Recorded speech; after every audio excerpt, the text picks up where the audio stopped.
I'm going to go ahead and call this meeting to order of the Monroe County Council for our regular session today, Tuesday, May 9, 2023.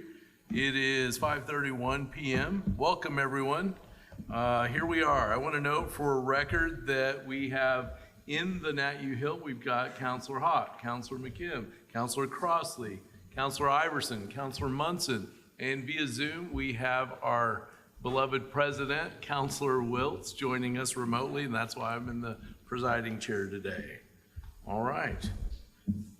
Good on that. Let's go ahead and begin with our Pledge of Allegiance, Councilor.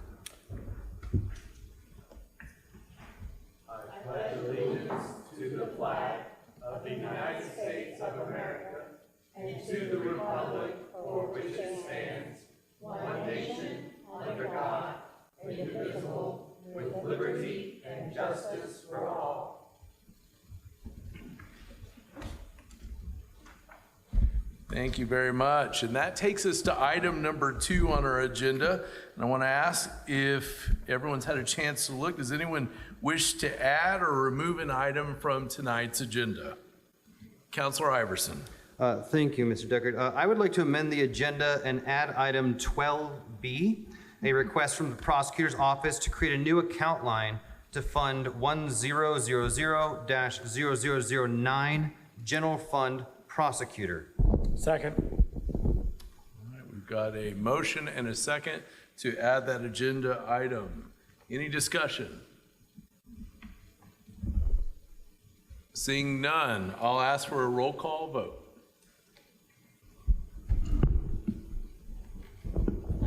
Councilor McKim? Yes. Councilor Deckard? Yes. Councilor Crossley? Yes. Councilor Wiltz? Yes. Councilor Iverson? Yes. Councilor Munson? Yes. Councilor Hawk? Yes. Motion passed unanimous. Thank you very much. Any other further changes to the agenda? Seeing none. Do I need a formal motion to adopt the entire agenda, or am I good? Nope.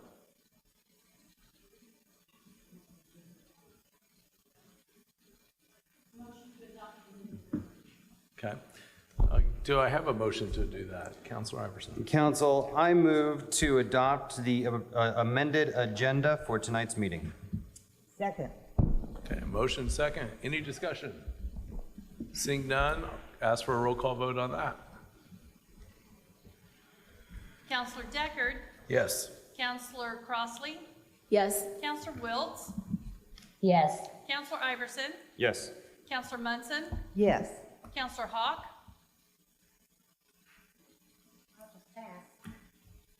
My laptop won't turn on, so I'm just going to pass. I can't hear what's being said.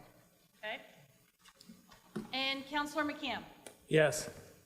Motion passed 6-1. Okay. So next on our agenda, we have item number 4, and this is public comment for items that are not on the agenda. And there will be a time limit of 3 minutes per speakers wishing to talk about items not on the agenda. Do we have anyone wishing to make a public comment on items not on the agenda here in the Nat U Hill, or anyone attending via Zoom? If so, raise your hand online or just come forward for those of you that are in the room.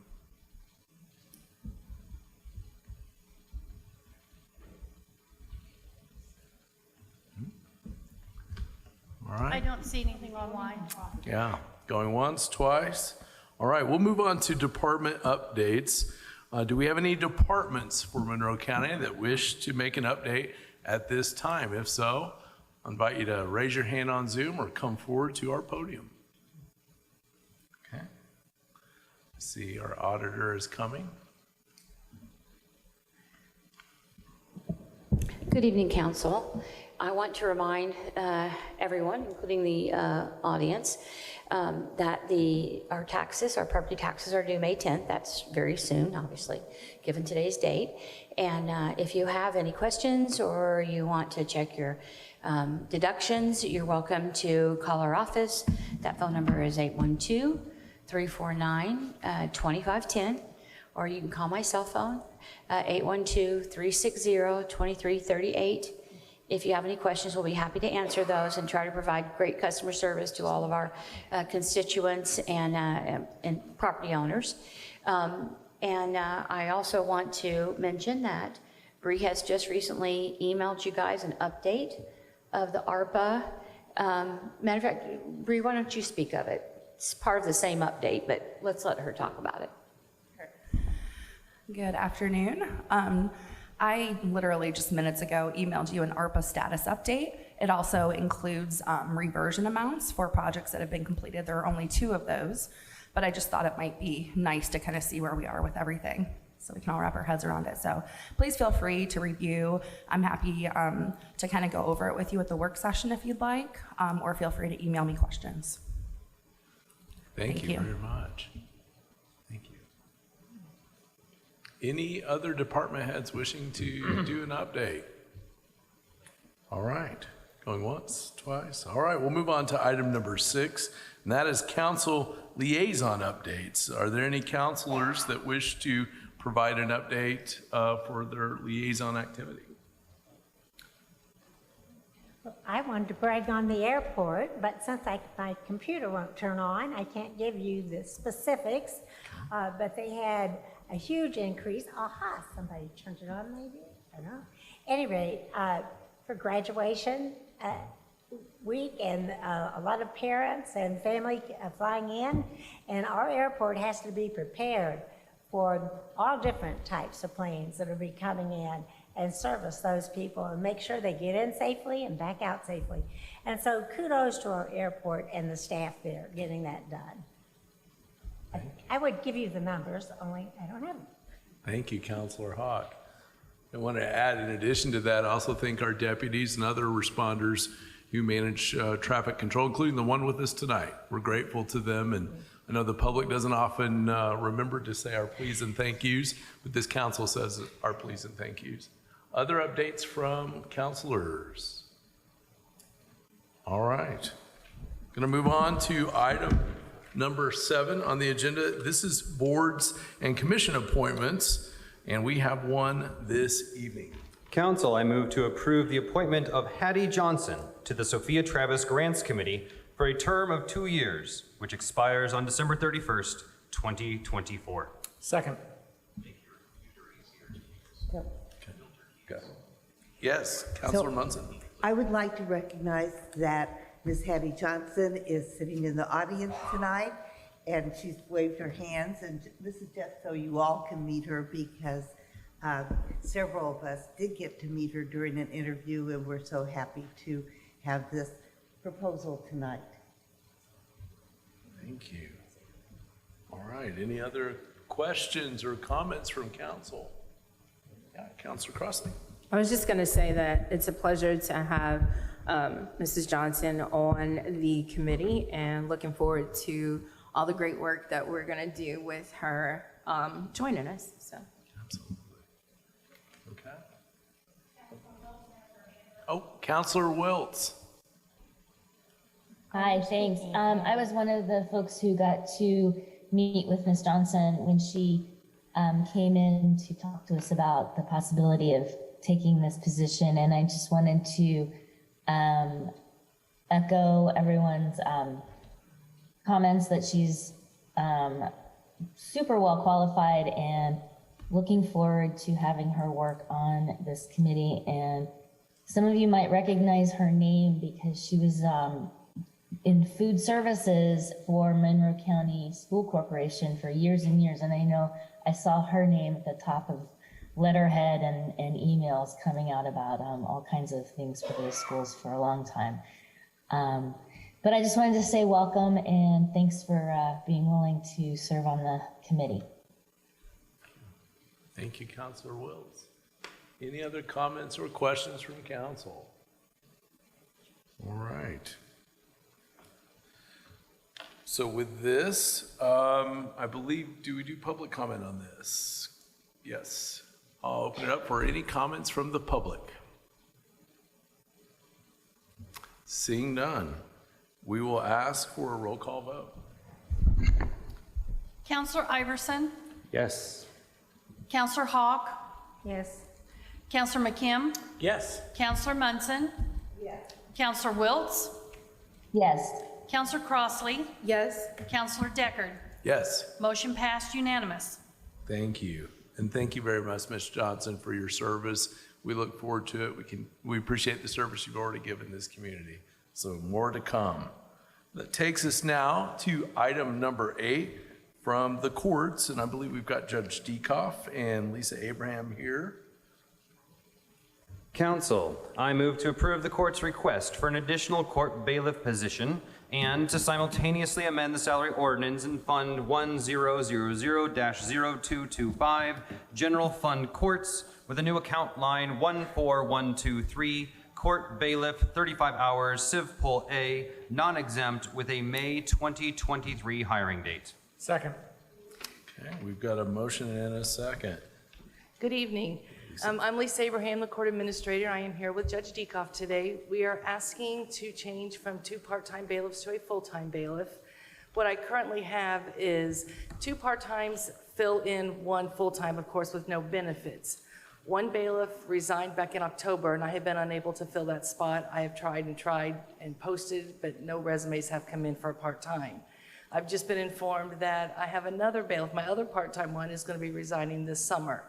So I'm going to be down basically 1 staff bailiff. What I'm asking for is to be the 1 completely full-time with benefits, thinking I can obviously post and hopefully fill that one a lot easier. We have currently 7 bailiffs, and just to let you know what they do, 1 bailiff stays at our front door to help with security for entering the building. 1 has to be down in Commissioner Raper's courtroom because he's in a totally different building, so he houses that one. So that takes 2 of my 5 bailiffs out of the picture for using them. The other 5 will actually go and have to go from room to room in our courtrooms and Justice Building for the other offices, which are 9 other courtrooms for only 5 bailiffs. Some courtrooms do require additional security, and I'm going to let Judge Dekoff explain why they would ask for more. So sometimes 2 are in 1 courtroom, which makes me even less to have more security in the building. If we have a hearing that's highly contentious, or there's a possibility that it's going to get contentious, then we're going to have more than 1 bailiff in there for security reasons. There was a hearing on Friday with a special judge. It had to do with a particularly dangerous defendant who was brought by the Department of Corrections. So there were 2 bailiffs in there at the time and a couple of jail staff. But because the jail staff has their own duties to do with the sheriff, and our bailiffs are responsible for the courtrooms and the security of us in the courtrooms. It's just necessary. And as Lisa said, sometimes we have multiple courts and multiple hearings going on, and we're sharing them with 5 bailiffs. So. Okay. Thank you very much. And I'll also say too, in our criminal caseload, that if a person is remanded in the courtroom, a bailiff does have to take them to the court or to the jail, which means that bailiff now has left that courtroom. And we do even remand people in the Curry building next door in Commissioner Raper's. And since they have to actually cross the alleyway, it takes 2 bailiffs if they serve that or in the probation department. So that's why we're asking. Hopefully full-time will make it a little bit better for us than, since I'm going to be down a whole one. We did mention that we just had, one of our full-time bailiffs just had an accident over the weekend. So he is going to be out of commission for we don't know for how long. So we're already short that one plus the other one. So we're really looking at 2 bailiffs, definitely 1 for quite a while till he's healed and can come back to work. Okay. Thank you very much. I'm going to do the traditional questions on the left, questions on the right. So I'll start questions. Any questions from my left? Councilor Iverson. I just wanted to mention that this item did come before PAC, and it was unanimously recommended that it come to council as quickly as possible due to the security concerns. Thank you, Councilor. Councilor McKim. I just wanted to thank Michelle for the fiscal impact statements. I think those were that's exactly what we like to see, very clearly laid out. And definitely, hope we'll see those from now on. But that's exactly what we need. Thank you. You're welcome. And the fiscal impact. I mean, my understanding is that for this year, your intention is to absorb that out of existing appropriations? Well, what I can do is, like I said, I can reduce my hourly and shift it over because the fact that I will be paying my bailiffs out of the hourly, which in that regard, then I would do the same thing next year when we do our 2024 budgets. but Councilor I couldn't Cross. absorb all of it. Sorry. Councilor Crossley. I just had a question, just out of curiosity. I know do you have any full-time applicants to pull from? I know you mentioned that you keep getting, like, nobody's doing anything for part-time, but. Right, I couldn't post for a full-time, so I didn't have a full-time Okay, post. yeah, okay, thank you. Any other questions from Councilor Hawk? It just seems to me, and I might not be remembering this correctly, but at one time, we had some bailiffs who wanted only to work part-time, so this worked out really well for them, worked out really good for the county, because then we didn't have to pay all the benefits and so forth. But at such time, as those folks change over and decide they no longer want to work the part-time, then you're stuck with trying to figure out what you're gonna do with it. And we've done that in other departments as well. Then we have to switch and go to full-time, and it's just going to cost more money. But during those years where we were able to save some, and we had qualified people doing it, that just made a lot of sense. Am I remembering that correctly? Yes, I know I've been in this spot for 2018. So prior to that, we had 2 bailiffs that wanted to retire because they could then draw the county pension. But they still wanted to work part-time. So they asked about if we could use them, and we were desperate at that time, and the budget was very slim. We couldn't hire another full-time, so it was wonderful that 2 people shared one job. So we were able to keep them. But unfortunately now it's not so lucky, nobody wants to. Most of our full-time positions that we post for them come from either retired, say BPD or Monroe County Jail or the Sheriff's Department, if they want to retire. So we're hoping maybe we can jump on someone who is willing to come back and do that, because they can still draw their pension from either BPD or the Sheriff's Department and come back. So that's what we're hoping for. That's what most of our bailiffs are right now, is from one of those 2 departments, so they're very qualified. Thank you. Any other questions or comments? All right, we'll throw this out to the public for any public comment, either here in the room or on Zoom. Zoom, you can raise your hand. On here in the room, just come forward to the podium. All right, seeing none, we will ask for a roll call vote. Counselor McKim, Yes. Counselor Munson, Yes. Counselor Wiltz, Yes. Counselor Crossley, Yes. Counselor Deckard, Yes. Counselor Hawk, Yes. Counselor Iverson. Yes. Motion passed unanimous. Thank you. Thank you very much. We appreciate it very much. That takes us to item number 9. It's a request from the surveyor's office. I saw our surveyor here, Tron Enright Randolph. Councilor Iverson. Yes, thank you, Mr. Deckard. Council, I move to approve the court's request for a new position, GIS technician, and to simultaneously amend the salary ordinance in Fund 1000-0006, General Fund Surveyor, with a new account in line 12010, GIS technician, 40 hours, Pat A, non-exempt, with a July 2023 hiring date. Second. Thank you very much. All right. Oh, thank you so much. I'm glad to be here.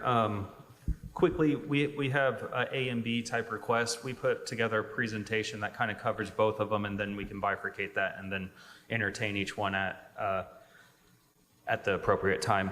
I did think that we had the effective date of July 1st, 2023. Is that what you said, Mr. Deckard? We had discussed that during the PAC meeting, that you were thinking July, so I just put like an estimated July-ish. Okay. So that's my fault then, if you weren't looking for that date. The goal was July 1st. Would we need to revise that motion? Well, I didn't set a particular date because I didn't know if you would have a person in place by July 1st. That's why I said July 2023. Right. As read, I think that it incorporates the 1st of July. I think it's fine the way it was read. Okay, perfect. Thank you so much. Appreciate that. Sorry about the details, somewhat detail-oriented over here. Thank you. But I wrote a statement, and it's pretty much what you heard at PAC, so forgive me for everyone that serves on that PAC. Hello and good evening. I'm extremely excited to be here today to discuss the creation of the GIS technician position and the reclassification of the GIS coordinator. I've been with the county for over 18 years. And when I first started, GIS wasn't a household name. Over the years, I've assisted many offices and departments with integrating GIS or map making to meet their project goals or operational needs. The GIS coordinator was restructured in the surveyor's office in 2019, not that long ago. The first goal was to deploy the enterprise, which is basically the foundation of our GIS. Then we deployed the portal, and then finally, we have this GIS online atmosphere, which I think is becoming more readily used and understood. GIS is now broadly used across county offices and departments, and the expectations of the public, I'm going to repeat that, the expectation of the public is ever growing. But the GIS division has remained a team of one. We need to empower our county by providing the proper personnel and geospatial tools so we don't fall behind. In creating this GIS technician position and reclassifying the GIS coordinator is the first step. We went to PAC and we got a 3-0 vote unanimously to move this forward. Also, our office has put together some slides, which I would like Dr. John Baton, our GIS coordinator, to cover for you.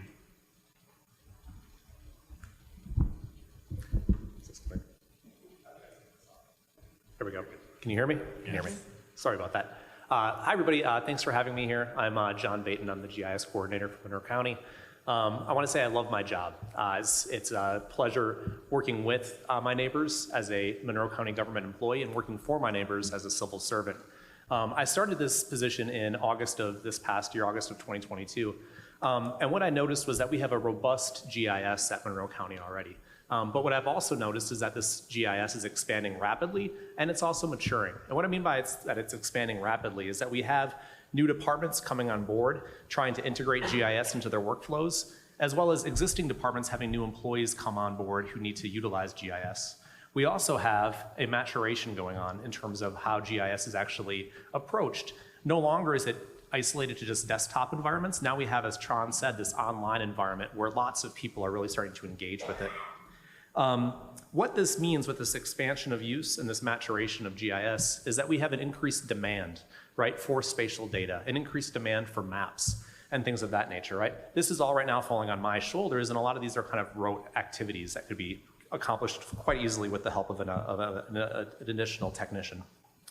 In terms of the maturation, we're also seeing this new online interface that's really allowing us to deploy massive amounts of new kinds of public engagement opportunities, data dashboards, as well as ways to present county data in a more transparent way to the public, right? This, again, is not just the initial deployment of these, but it's the constant upkeep, making sure that these dashboards are accurate and kept up to date. Now, Tron mentioned that there's an expectation from county users for data accuracy, data quality, and for a reliable GIS, right? I did mention we have a robust GIS already, but our GIS data in the county does have some room for improvement, right? There needs some TLC with what we have going on. So one of the things that this technician would provide is this additional technical support, right, of data quality assurance, data cleanup, and data accuracy, right? As well as making sure that these kind of online environments are, again, up to date, accurate, and functioning properly, right? So we're not having broken links. One of the biggest calls I get constantly on a day-to-day basis is from people using our Elevate site and saying, hey, this is not, the data here is maybe not exactly what it's supposed to be doing. And so having this additional technical support would be very helpful. Additionally, if this technician would also provide us with continuity and the ability to preserve and retain some institutional knowledge of the GIS division. Currently, if Tron or myself would leave, the GIS division and GIS across the county would be kind of put in jeopardy, right? We do not have other folks who understand how GIS is deployed across the county. Tron has been working kind of part-time as an elected official. Well, he's been working full-time as an elected official, part-time as a GIS technician for a very, very long time, right? And so this is just kind of showing that this position has been needed for a while. Additionally, in terms of all the technology that's been deployed across the county, I am the only one currently who's responsible for any type of GIS technical support, right? TSD does manage our servers, but any type of software updates, which we're going to be experiencing a lot more of if we expand our licensing, and database management is on the hands of the GIS coordinator. We are right now in the process of exploring expanding our licenses across Monroe County. And so we had Esri, who's kind of the company that provides our GIS, come and develop a roadmap. And one of the things that they said was that for this GIS to continue to be successful and for GIS to continue to be impactful across Monroe County, it's imperative that this team is expanded by one or more people. And this is to allow for the coordinator, they say, to help kind of focus on core enterprise development and develop strategies where GIS can be leveraged across all departments. Now, I think it's imperative to say, since we're requesting a new position here, to see how Monroe County compares to some other units of comparable size. And so I brought up the city of Bloomington, which currently has 5 full-time GIS staff, as well as Hamilton County. And Hamilton County is brought up here because WIS compares Hamilton County equally or comparably to Monroe County. And you can see that Hamilton County currently has 13 full-time GIS employees. If we could go to the next slide. As we were coming up with this notion of creating a GIS technician position, I solicited support from different departments and offices across Monroe County. I mentioned earlier that I love my position because I work with my neighbors and I work for my neighbors. I also love my position because I work across departments and I'm building relationships across departments as a GIS coordinator, but GIS as a technology does the same thing. I can't think of another technology in Monroe County government that does such a great job of kind of articulating different departments together and making these workflows apparent and how they relate to one another. So again, this is all the departments that have support. And finally, last slide for me. I just wanted to highlight some of the ongoing, if we can go to the next slide, or screen. There we go. Just some of the ongoing projects. I did mention that this GIS is expanding. All of the boxes in green are new departments that have just come on to integrating GIS in their workflows since I started. And so you can see we have this massive amount of existing and exciting and transparent workflows with the GIS, and integrating another technician into this process will be to the benefit of all Monroe County and to make sure that these things continue to thrive and go on. And with that, I'm going to pass it back to Tron, who's going to talk about reclassifying the GIS coordinator position as an SO anchored at the EXEA level. Thank you. Thank you. And if we could just move to the next slide. First, foremost, I want to have a special thank you to Ms. Kim Schell. She's always supported the Monroe County Surveyor's Office in their ongoing efforts, and she provided us with these comparable counties to compare to. So what we did is we just basically try to pull up all of the job titles that had GIS or geospatial in it, and then kind of put the salaries there. 2 points. One, the most recent data we found is 2021, and we weren't able to identify if they're 35-hour work week or 40-hour work weeks. But our GIS coordinator is a 40-hour work week.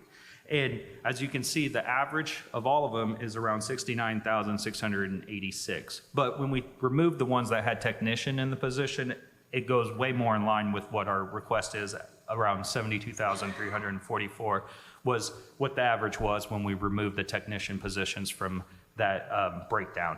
And if you'd like to go to the next slide. Oh, well, first, I guess, no, that's on the next slide. So if you'd like to move on the next slide. Thank you. So our goal, my request today is to reclassify the GIS coordinator back to an SO that was classified for an SO for over a decade, and then tie it into the EXA grid at the midpoint. And this was approved by PAC with a positive recommendation. And the goal here is, since we'll tie it into the midpoint, if we reach that 8-year bump, I'll come back to council and actually ask for the increase. So I'm going to follow this grid structure, but this is really the only solution I could see that works with, one, making sure that we have a good, decent salary that's comparable, and a way where they have some predictability, both for their position and for the council. That's our last slide. You could just take the slides down. We have talked about the financial impact. The GIS coordinator comes out QMCAP, and they're comfortable with that. And then also, I'm able to transfer in-house to support the GIS technician for the remainder of 2023. There will be an increase in the 2024 budget, but outside of that, I'm looking to gain your support and approve this today so we can kind of get out there, start advertising. Like it was noted, we're thinking July, but it takes some time to bring personnel in, and I think this is in line with our goals, and I open it up to you for questions. Okay, thank you very much, Mr. Trot, Mr. Enright Randall. I'll open it up to questions from the council. Councilor Munson. First, I have a comment before a question, and that is I want to call the public's attention and my fellow councilors' attention to a very wonderful program presented at the Monroe County History Center last week? Week before last. Yeah. By Dr. John Baton, using historical maps, GIS, and census data, historical census data, to tell us about the history and growth of our community. And it's available to you from the History Club's Facebook page, and with links to the YouTube version. And I think you'll enjoy it if you get a chance to look at it. So now to the question. I did not get to see the salary data that's being requested for this until the presentation tonight. And did I miss something somewhere? Are you talking the fiscal impact information? I was talking about the table that Mr. Tron Emright. So as we moved forward, we wanted to kind of do a dual effort with reclassifying the GIS coordinator, where they will, well, actually currently the growth of the GIS they're overseeing, but also if we create the GIS technician, they'll have that supervisory role. So through the PAC process, they asked us to kind of look at surrounding counties and compile kind of a salary breakdown. And my first goal was actually to try to reclassify it as a EXE, but PAC, or not PAC, WISC kind of didn't necessarily support my recommendation, but with the highly technical aspect of the role, I think it's in line with putting it back into an SO, and then, you know, obviously compensating them for kind of the job they're doing today, but also the growth that we're going to see occur tomorrow. Okay. So I was just asking about the data that you presented on a slide, the comparative salary. So data. that was, I didn't receive that until like just a little bit before the meeting. Okay. So, yeah, so no, you have not seen that information. and I think it's just because we just left PAC, what date was that, a handful of weeks ago, and I think we had 1 week to compile all this. So Right. basically we did our due diligence of getting all the information that was asked by PAC. But we are being asked tonight to approve a specific salary.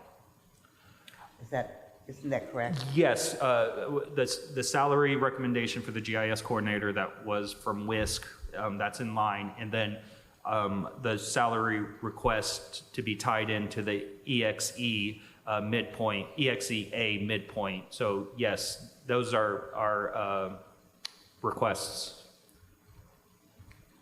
Okay. In the breakdown, yes, sorry about the short notice, but we did our best just to turn that information around and present it today. Okay. I'll pass for now. Could I ask are you commenting on the 5 counties data that I showed, or? And as a normal part of our budgeting process, we look at all kinds of salary data and have a chance to review it and reflect on it and come to some conclusion, because that's our responsibility as the fiscal agents for the county. Right, and what we're doing with the technician position is working off of the recommendations of WISC, and what we're doing with the reclassification of the GIS coordinator is requesting to tie it into the EXE midpoint, EXE 1A midpoint. So, Counselor? Yeah, I wanted to mention, we did take the job descriptions through the PAC process and send them off to Wagner, Irwin, and Shealy. And for you're absolutely right that the technician came back as a Pat A. They factored in 295 Pat factor points, and they recommended it be classified as a Pat A. So that's well within bounds. And then in PAC, we did have a lengthy discussion on the WIS recommendation, where they recommended a Pat D as opposed to the SO that's being talked about tonight. And so if folks want to catch up, we had a really robust conversation. And before I ask my question, I wanted to kick it over to Michelle because I want to make sure that my memory is serving me correct on all those details. Yes, that is correct. When we sent it off, the GIS technician, they asked for a PAT level. It did come back as we anticipated as a PAT A. With regards to the GIS coordinator, it is currently classified as a PAT D. They were asking for an EXE, and WIS did bring it back with no change to the classification as a PAT D. So what I sent you was a fiscal impact report to reflect the PAT D and the EXE A level that he is requesting. So. Excellent. Okay. May I ask a quick question? Sure. Thank you. I think the use cases for GIS are really attractive, and I think you're spot on. I think the public really likes to see these sorts of things. So my question is, where can we go to find the maps and the really interactive dashboards that you've created? I'm going to pass that to John. We are actually working with deploying a new interface for the county. Yeah, all of the data right now is in two places. We have it's called our ArcGIS Online environment, which is kind of it's an earlier kind of interface. And then we have what Sean mentioned later, the enterprise, and that's one that we actually host internally. Our data right now is searchable on the enterprise, but it's kind of hard to find. And so what I was working on actually yesterday and today is actually creating a new website for the Monroe County GIS division that's up to date and has all of these apps included on it. So we'd have a kind of like a new and newsworthy apps, which will be showcasing things like the 2024 solar eclipse route that's going to be going through Monroe County, which is pretty cool, as well as a number of dashboards that I've been working on for council, but also for various different departments. I've also done a bunch of imagery that a lot of people are excited about. So that's kind of part of the process, is making sure that this is accessible, right? And in a way that's easy to go. Yeah, because for those of us who need our kids to show us how to work the TV remote, it's going to be important to have a nice central spot for us to easily access. Yeah, and this would just be Monroe County GIS Division would be the way to find it. That's all. Okay. Move over to my right, Councilor McKim. Yeah, thank you. First of all, I kind of make it clear I strongly support both of these requests. I think that the need for the additional staffing in the GIS division is manifest. It's clear that given the demands that we see from the public and from within the county for all kinds of GIS services, that really one person can't do it all. So I think adding the coordinator certainly makes a lot of sense. It's funny that you mentioned Hamilton County, because that's actually the one that I pulled the data from and used as an example as well. I could only find 12 with the title, so maybe there's an issue with, but that's still quite a bit more than our one in Monroe County. I also noticed that the GIS director salary in 2022 was $104,000. So I don't think that the tying to the EXA is very much of a stretch at all. I think it's it is difficult for counties in general to attract and retain highly qualified technical positions. And the WIS system doesn't really deal with that well. That's one of the problems with the WIS system, is that it works well with the vast majority of local government employees, but when you're talking about people with particular particularly in-demand technical skills, it doesn't really work very well. I do agree with their decision that the EXE position or the EXE classification is not, it's not an executive position. It is a highly skilled technical position. And so in that regard, I think SO is right. And in the past, we've had issues with SOs where we just basically name a salary and that salary just stays there until it stays that way with no career path until the department head comes and tries to make an argument. So I think tying it to a particular classification within EXE, while acknowledging that it is not an EXE, is entirely, we've certainly done that with many other positions as well. And I think given the data from other counties that both that you've presented and that we can pull up from Gateway on our own, this is well within, even probably a little low compared to probably where we should be to retain, but I don't necessarily want to bid against ourselves. So that's just my way of saying I support both of these requests. Thank you very much, Councilor McKim. Other questions or comments from council? Councilor Hahn. Yes, at the PAC meeting, I made it clear that I would rely heavily on Jeff McKim's expertise regarding these matters because I know that he's out there. He knows what is going on in the world with having to do with GIS and all of the kind of support we have to have. I do want to say that it's rather unfair to expect Councilmember Munson or others to just jump on board, not having had all the information needed for the decision. So if you wish to postpone this decision until our next meeting, I will support that because I think it's only fair when the PAC said, look, we're not going to decide, we are going to send that to the council as a whole to decide. You needed all that information to make that decision. And so I would understand if you said you're not ready to make it. Just to be clear, that would only apply to the second item, right? The GIS I'm just responding coordinator. Coordinator, yeah. Right, because the technician was already, that's just a standard WIS salary. Right. And do you feel like you have all the information you need to make this particular decision? So I fully support both positions. And my only question was the salary for the GIS coordinator because I did not have the information to review in time to make what I thought was a responsible decision. So. And I don't want to, add any more weight or try to fast track anything. I was just going. If my colleagues feel very comfortable, I'm perfectly happy to hear from them on this. Our goal was actually to kind of come back at a later date, but me and Mr. Baton have planned vacations, so it pushes us like 2 months out. And so, sorry if the information was presented real quickly, but that just worked best with our schedules. So. I've seen a couple different hands. I'm going to go to Councilor Wiltz and then the auditor. Councilor Wiltz?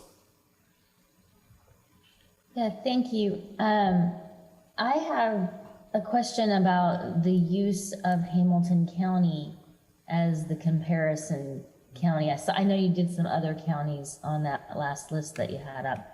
Yeah. But it seemed like there was an emphasis on Hamilton County as a comparison. And I know when we looked at salaries for elected officials, that county seemed to be quite the outlier with respect to its salaries. So I don't know who can maybe provide more information on why that county is being emphasized here. Well, we were asked to kind of have comparable counties. I'm going to defer to Kim, but I just wanted to make a quick note that we did bring a different salary comparison where it actually kind of showed the private sector, which the average pay was close to $100,000 nationally, but in Bloomington it was close to $80,000. But then they request us to look at counties, and I'll let Michelle address that. I reached out to WIS with regards to comparable counties, with regards to GIS, coordinators, directors, that kind of information. And I received 5, 6 counties. with regards to that, and one of them was Hamilton. So, and I think you have they're all listed on your chart, but I can't remember off the top of my head what counties they were. So, but WIS felt like these were comparable to Monroe County, and that Hamilton was one of them.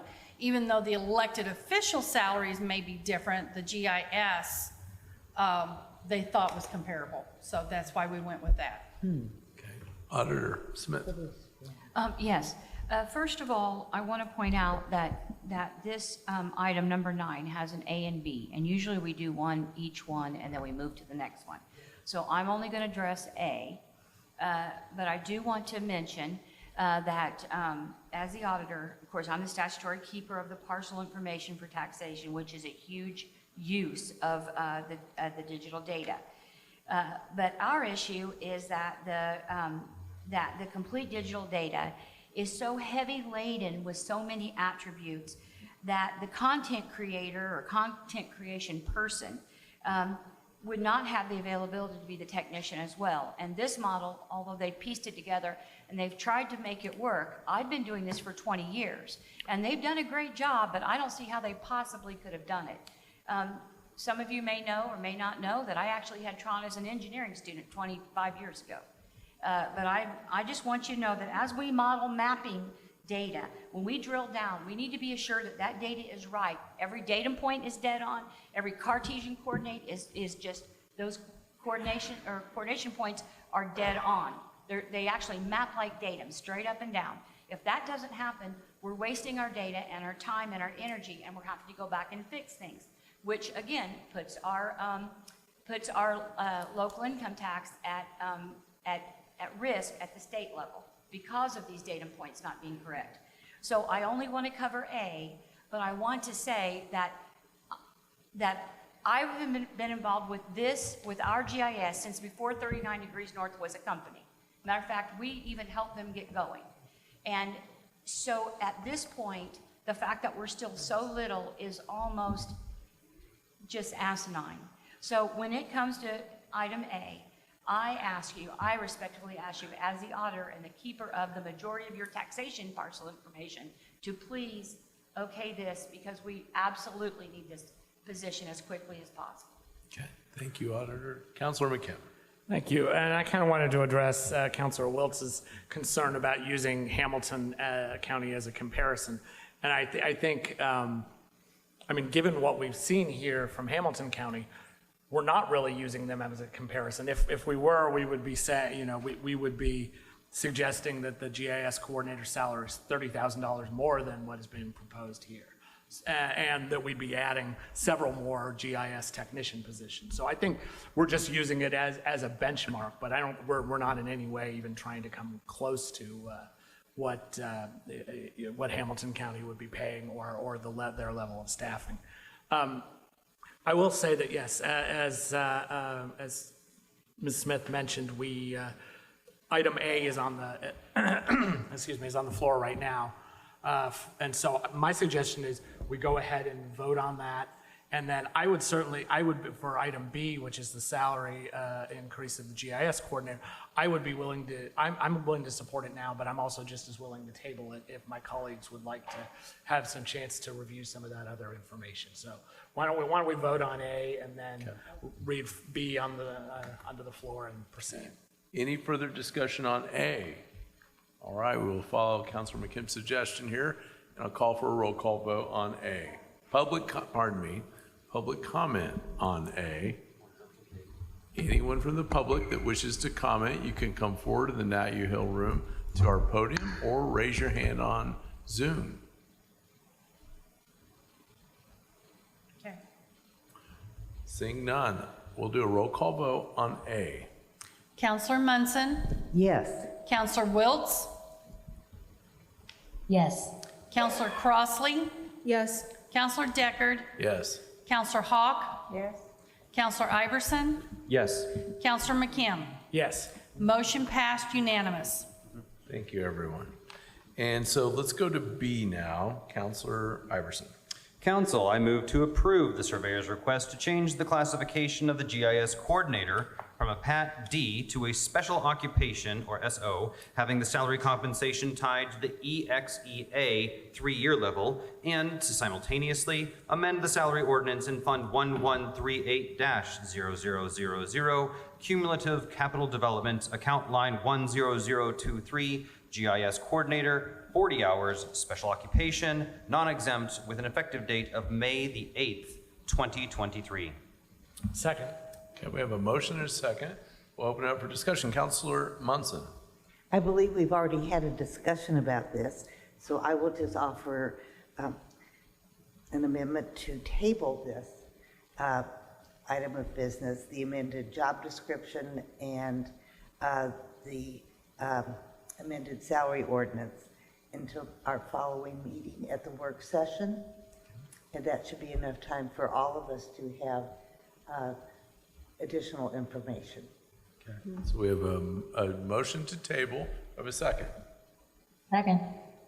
There's a second from Councilor Wiltz. And I never remembered this. I've heard it a million times. Can there be discussion on tabling? We haven't discussed it. Okay. So, any discussion on tabling this B? Mr. Surveyor. I mentioned it, but I guess I just wanted to echo it one more time. This is reflected of the job they're doing today.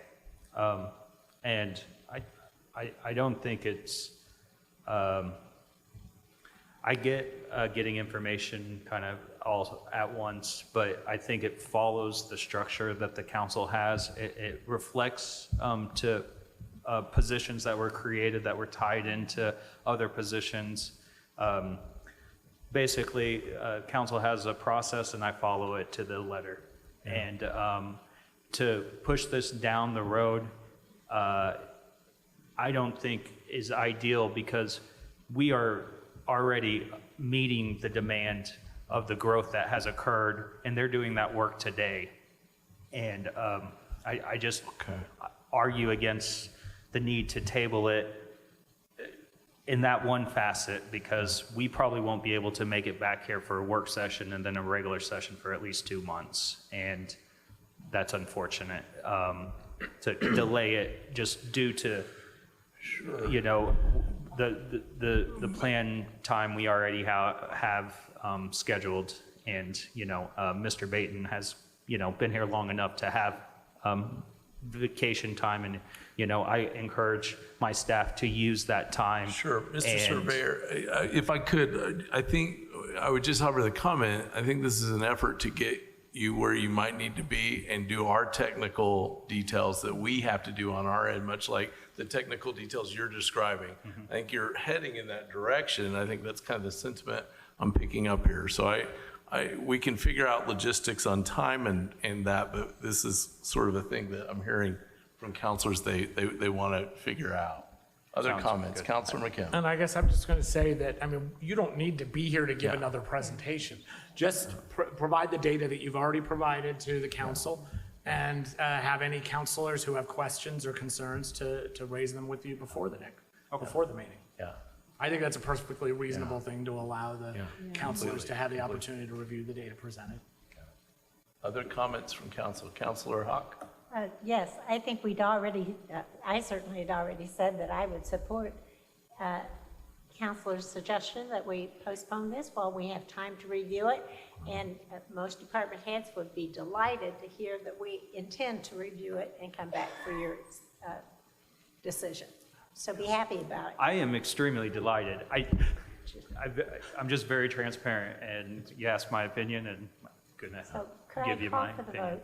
There's been a call for the vote, and we need to do public comment on this. No, we do not. We do not on a table? No, Okay. not on a table. We're all learning. So with that, we will do a roll call vote on this tabling motion. Counselor Wiltz? Yes. Counselor Crossley? Yes. Counselor Deckard? Yes. Counselor Hawk? Yes. Counselor Iverson? Yes. Counselor McKim? Yes. Counselor Munson? Yes. Motion passed unanimous. to be tabled to the May 23rd meeting.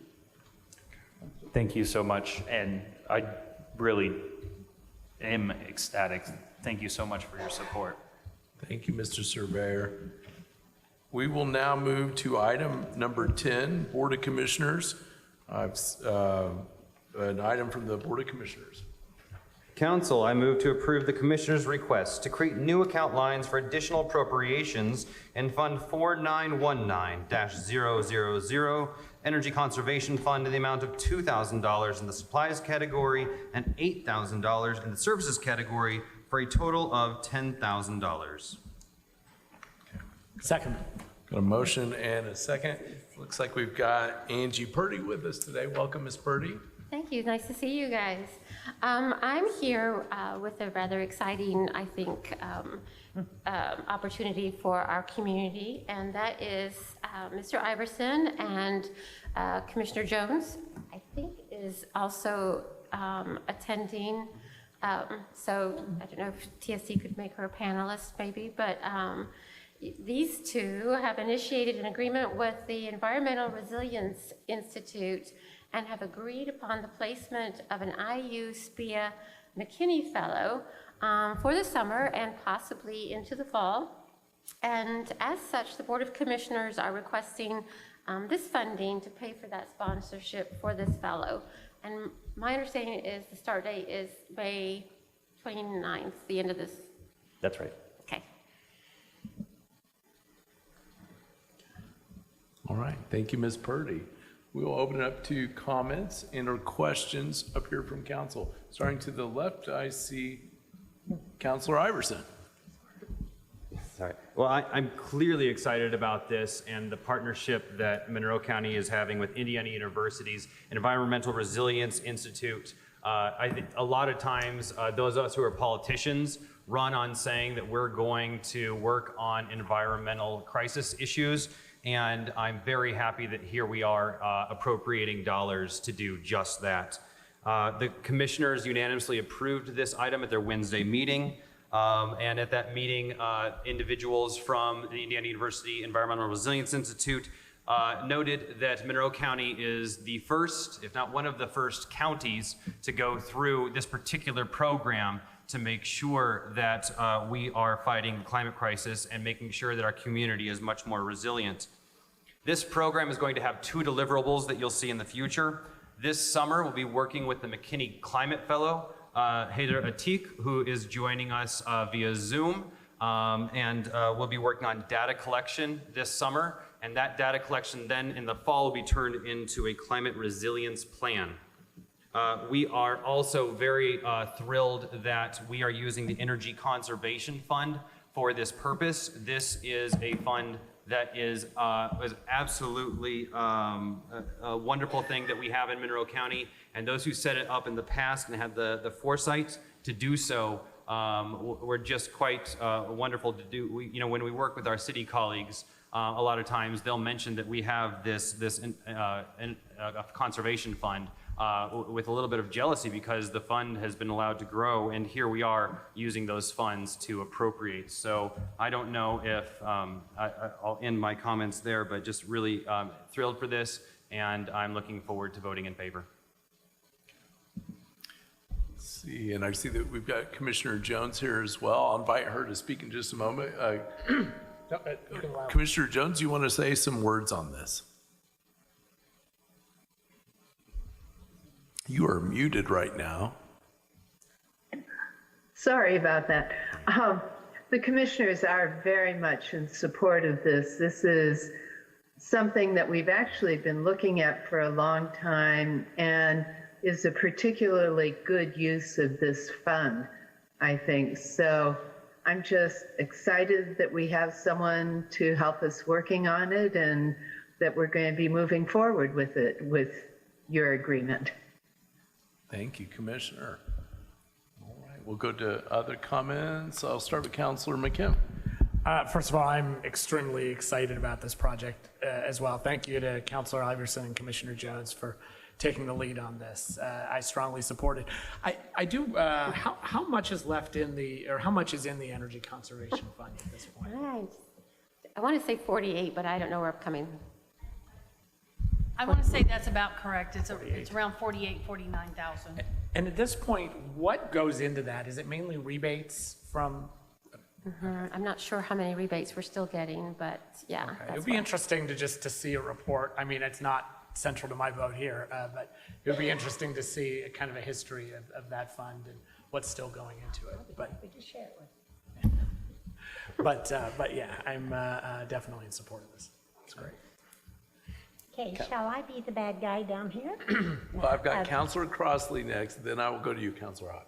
Well, let me just say that many of us were very concerned about, dollars coming back in that could go into county general, and instead of it doing that, it was like someone over here got to have special use of it. What if we did that with all of the different revenue funds that come in and sit in county general and miscellaneous?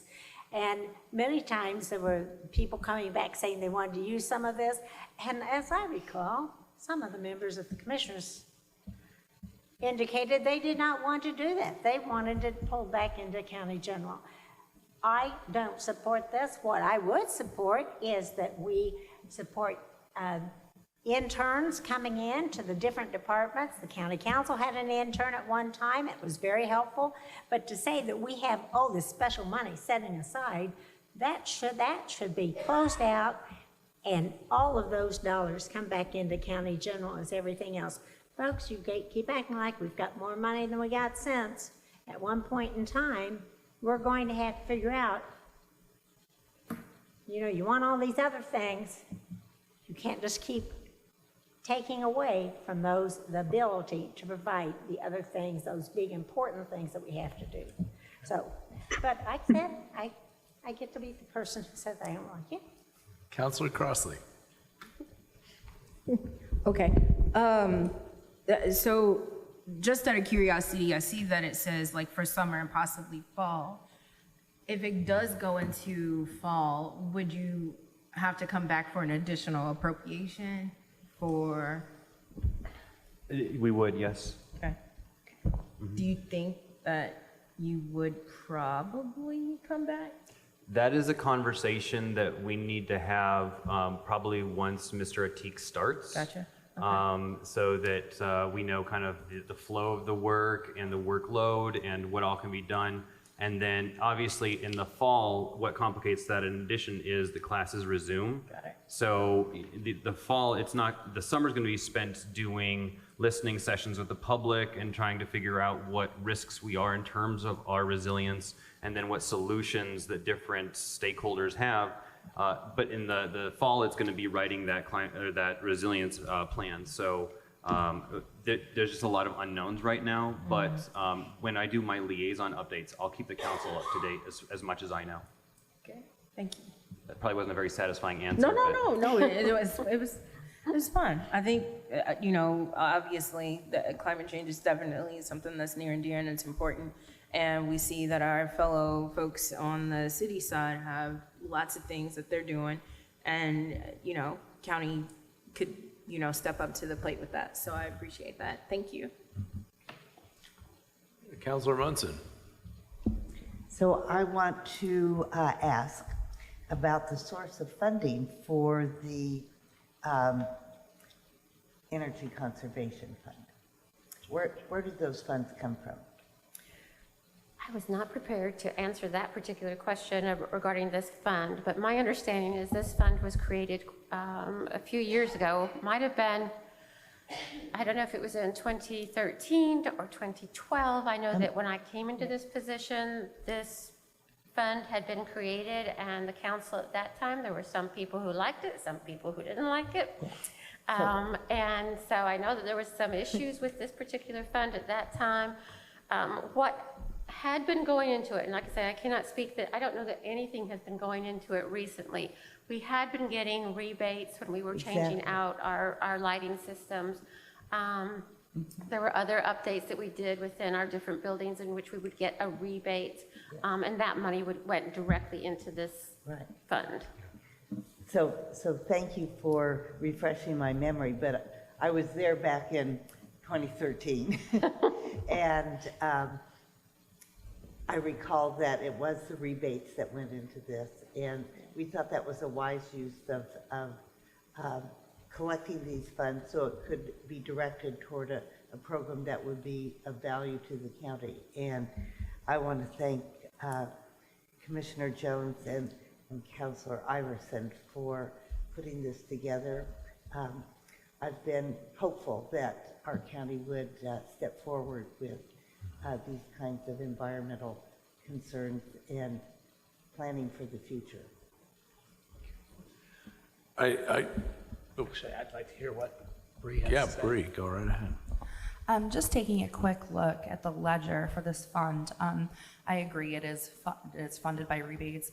There hasn't been any receipts since 2019, so it's just kind of cash carried forward.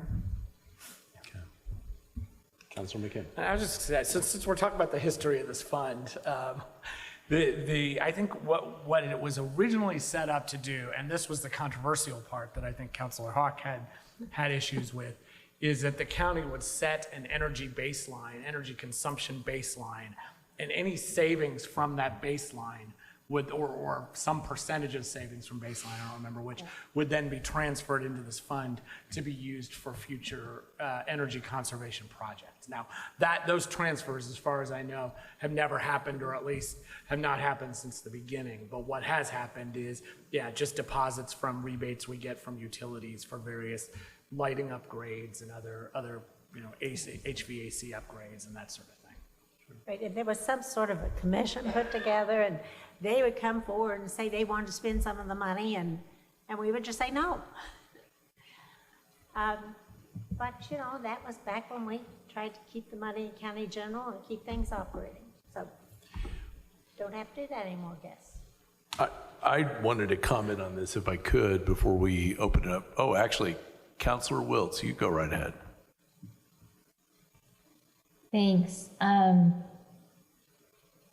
I got distracted by the conversation about the fund, but I wanted to just make sure that I understood that we're doing $8,000 as a contractual payment to IU in exchange for the services of the intern, and that covers 3 months of the intern and working for us. Is that correct? I'm afraid I don't have the end date or like when fall starts, but it does cover the summer portion of this program.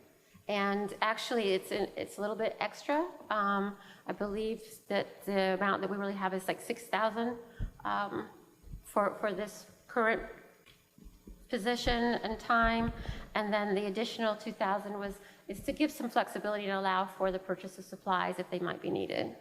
Just want to clarify real quick. For ERI's purposes, the professional services for an undergraduate is $6,000, and the professional services for a graduate student is $8,000. Mr. Atik is a graduate student at the O'Neill School, has a really impressive resume, and is really going to be a benefit to us here at Monroe County. And then the $2,000 for supplies is going to be so that we can do the data collection, both in person and then also through energy companies and things like that. And my apologies, because I did know that he was of the graduate level, and that was my error on the 6 and 8. There's a lot to know. Yeah. Thank you. Thank you, Councilor Wiltz. I would just offer the comment, I support this wholeheartedly, and I agree very much with what Councilor Iverson said. A lot of us, particularly as local officials, we talk about these issues. We get very overwhelmed sometimes with what we can do, what we cannot do, how we can make a positive impact. I see this as putting some meat to the bone of trying to figure out what we've got to be doing locally, environmentally, to make sure that we are protecting this community as best we can for our future. I also have been thinking a lot about a general theme of where we have county dollars that have not been expended for the purposes or close to the purpose or somewhat near the purpose for which discussed, appropriated in the past. We have to be mindful of that those dollars are being put to good use. we know that if they're not, we're not always being the steward of it that we need to be. And so I appreciate that we've got a fellow of this caliber coming on to help us think through it, because we need to be thinking hard, and that work needs to start. Well, it needed to start a long time ago. That's the reality. But here we are. We got to do what we got to do. So that would be my comment to it. I think we've probably talked to this. I'm going to open this up for public comment, and I would love it if our fellow elect or designee would introduce himself or maybe say a few words. You have something too? Okay. Yeah, should I go ahead? Yes, go right ahead. Welcome. Okay. Hi, guys. My name is Heather. Really nice to meet all of you. Listen to your comments, views on it. It's amazing that people are thinking about these things, because I'm from a country that is going through much more political turmoil so their concerns are a bit more different than that of Monroe County in particular. But I have an energy background. I've been working in the energy sector for about 6-7 years before I moved to the US, and it's been a year of a lot of learning, not only from an educational point of view, but also from just interactions with people and knowing their views on things, and in particular climate resilience. It's an alarming problem.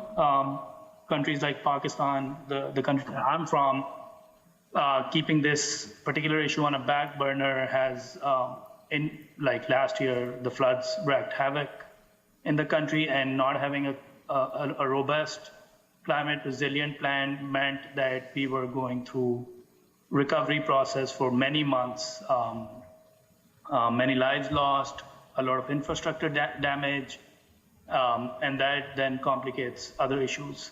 So this thing is very close to me, especially climate resilience and how to make, we cannot probably change or like the direction the world is at, and the environment is a shared common good.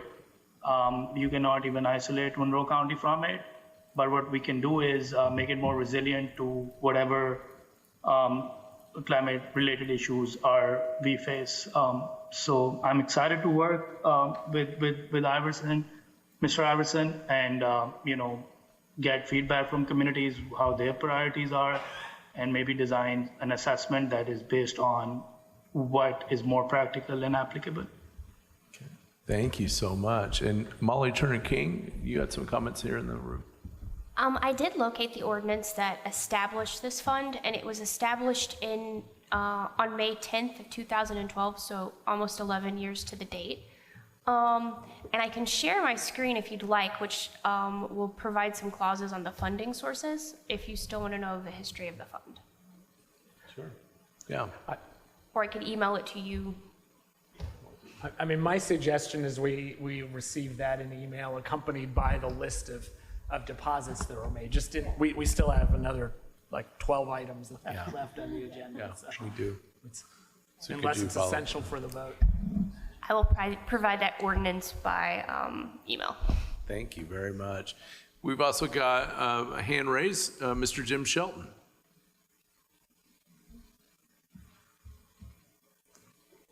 So TSD, if you can. Good evening, Council. I'll be brief in line with Mr. McKim's comments. We certainly support this at the Chamber, the business community. This is a need we really, really have. No comment on where the money came from or anything like that. But the goal of this is an assessment and a plan that we really, really need. And I strongly suggest that you approve this. And I want to say the Chamber has had wonderful success with interns from IU. We just had a young woman who just finished up when she graduated last Saturday who had been great with us for 2 years, and we've had really good success. So it's a definite need, and I congratulate Mr. Iverson and Ms. Jones for coming up with this approach. So please approve it. Thanks. Thank you, Mr. Shelton. Any other comments? All right. I'd like to say one thing. I want to make it clear. I said early on, I support interns. I wish we would do that more often. We have that talent right here. And we've had, when Colby Wicker was our intern, he was marvelous. I just would rather see this money go into the county general, and then when we want an intern, we support it out of the county general. It's clear. It's not like, so I just don't support what's happening with this. Sure. Thank you very much, Councilor Hawk. But I welcome an intern. Okay. I think we will go to a roll call vote. Counselor Crossley? Yes. Counselor Wiltz? Yes. Counselor Deckard? Yes. Counselor Munson? Yes. Counselor Hawk? No. Counselor McKim? Yes. Counselor Iverson? Yes. Motion passed 6-1. All right, that'll take us to item number 11 from the Health Department. Council, I move to approve the Health Department's request for the creation of a new account line in Fund 8111-9623 Crisis COAG Supplemental Workforce Grant, account line 30028, Training and Travel. Second. All right. And looks like we've got Ms. Kelly here. Ms. Kelly, if you wanted to make some comments on this. Sure. So this is just to add an additional line so our school liaison can attend statewide training events and conferences. We would be doing internal transfers with the money that we already have for the grant. So no additional appropriation is needed, just the account line.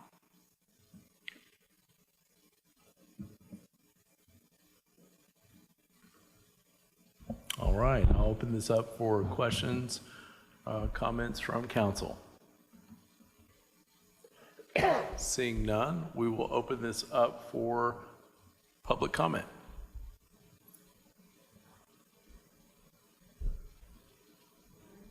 Okay, seeing none, we will go to a roll call vote. Counselor Iverson? Yes. Counselor McKim? Yes. Counselor Hawk? Counselor Munson? Yes. Counselor Deckard? Yes. Counselor Wiltz? Yes. Counselor Crossley? Yes. Motion passed unanimous. Okay, we'll move to item number 12A. We've got Beth Hamlin here, Counselor. Council, I move to approve the prosecutor's request for the creation of a new account line and to simultaneously approve an additional appropriation in Fund 8121-9623 VOCA grant in the amount of $3,915 in the services category. Second. Good evening, Council. Beth Hamlin from the Prosecutor's Office here. This is a request to appropriate some funding that came available from Indiana Criminal Justice Institute by way of the VOCA grant.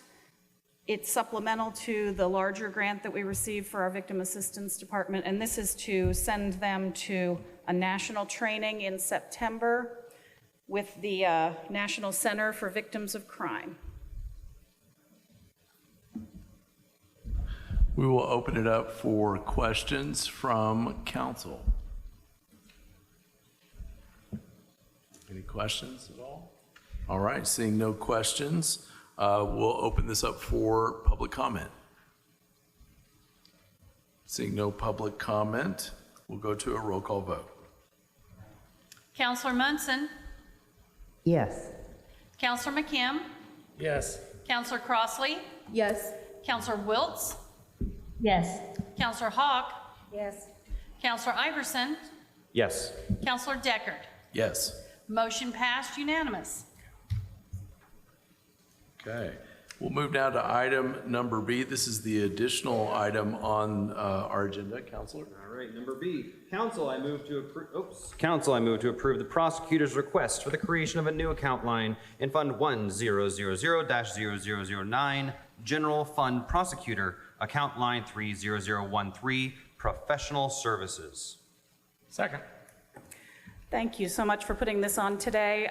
We just learned recently that our grant-funded employees are required to go through background checks, fingerprint background checks, and we did not create a line for that because we did not foresee the expense. We have enough money to transfer. It's under $200 total, And I'm just requesting to create the line. Okay. Questions from council? Any? All right. Seeing no questions, we'll open it up for public comment. Seeing no public comment, we'll go to a roll call vote. Counselor McKim? Yes. Counselor Deckard? Yes. Counselor Crossley? Yes. Counselor Wiltz? Yes. Counselor Hawk? Yes. Counselor Munson? Yes. Counselor Iverson? Yes. Motion passed unanimous. Thank you all very much. Thank you. All right, we're going to move to item number 13, the legal department. We've got Dave Schilling here.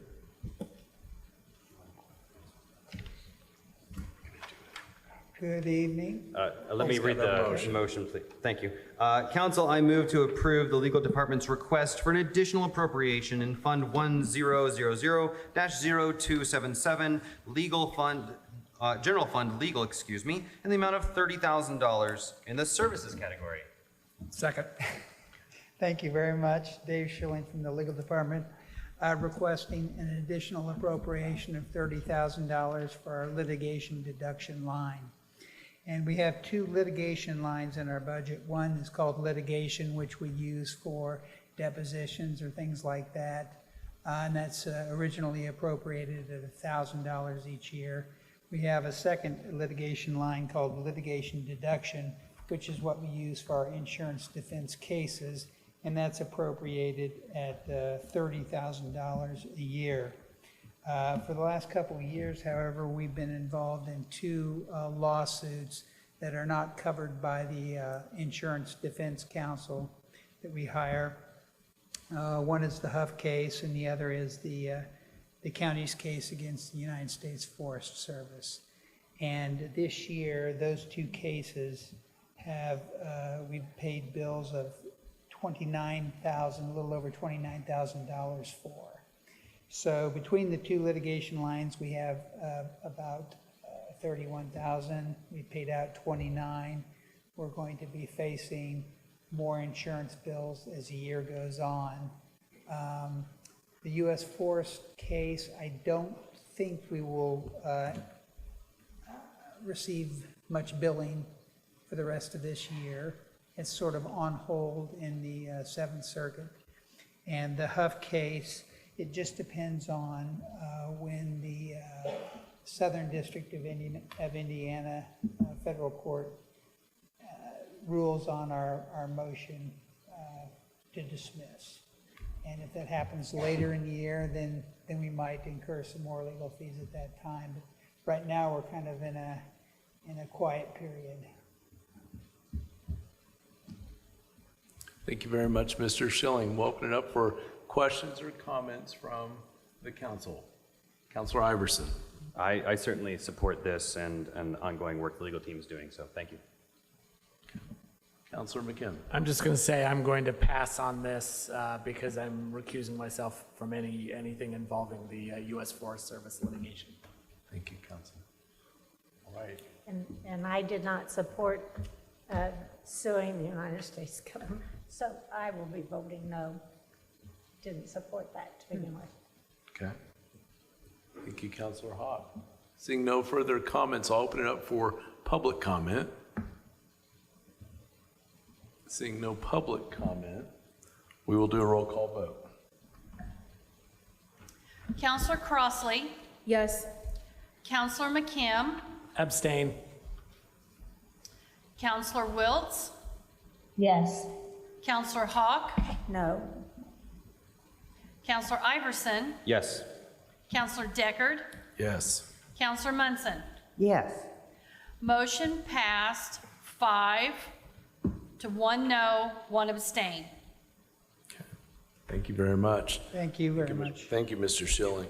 This will take us to item number 14 on our agenda, Solid Waste Management District. Council, I move to approve the Solid Waste Management's request for an additional appropriation in Fund 8210, Special Solid Waste Management Fund, in the amount of $93,935 in the capital category. Second. Good evening. Do appreciate your consideration of this matter. You can see in the agenda request, this is replace 2 trucks out of our fleet that are aging. I think one's 13 going on 14 years old, the other's 15 going on 16 years old. These are 2 vehicles that are very important to us and to what we do. One is what we call our compliance vehicle. This is the truck that we use when we're out doing remediation of roadside dumping and litter, also doing investigation of private property compliance cases with regard to Monroe County Code Chapter 360. That's a truck to vital to what we do, one of the core things of our mission.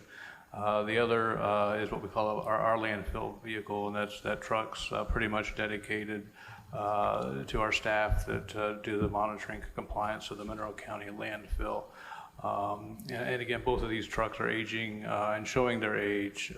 Repairs are getting excessive in their need and their cost, and also present some concerns regarding staff safety. Oftentimes, the staff that's using these trucks wind up in areas that are remote with poor cell phone service, and obviously a truck that's not reliable could put them in a perilous position. So we would certainly appreciate your consideration of this matter. I would note that the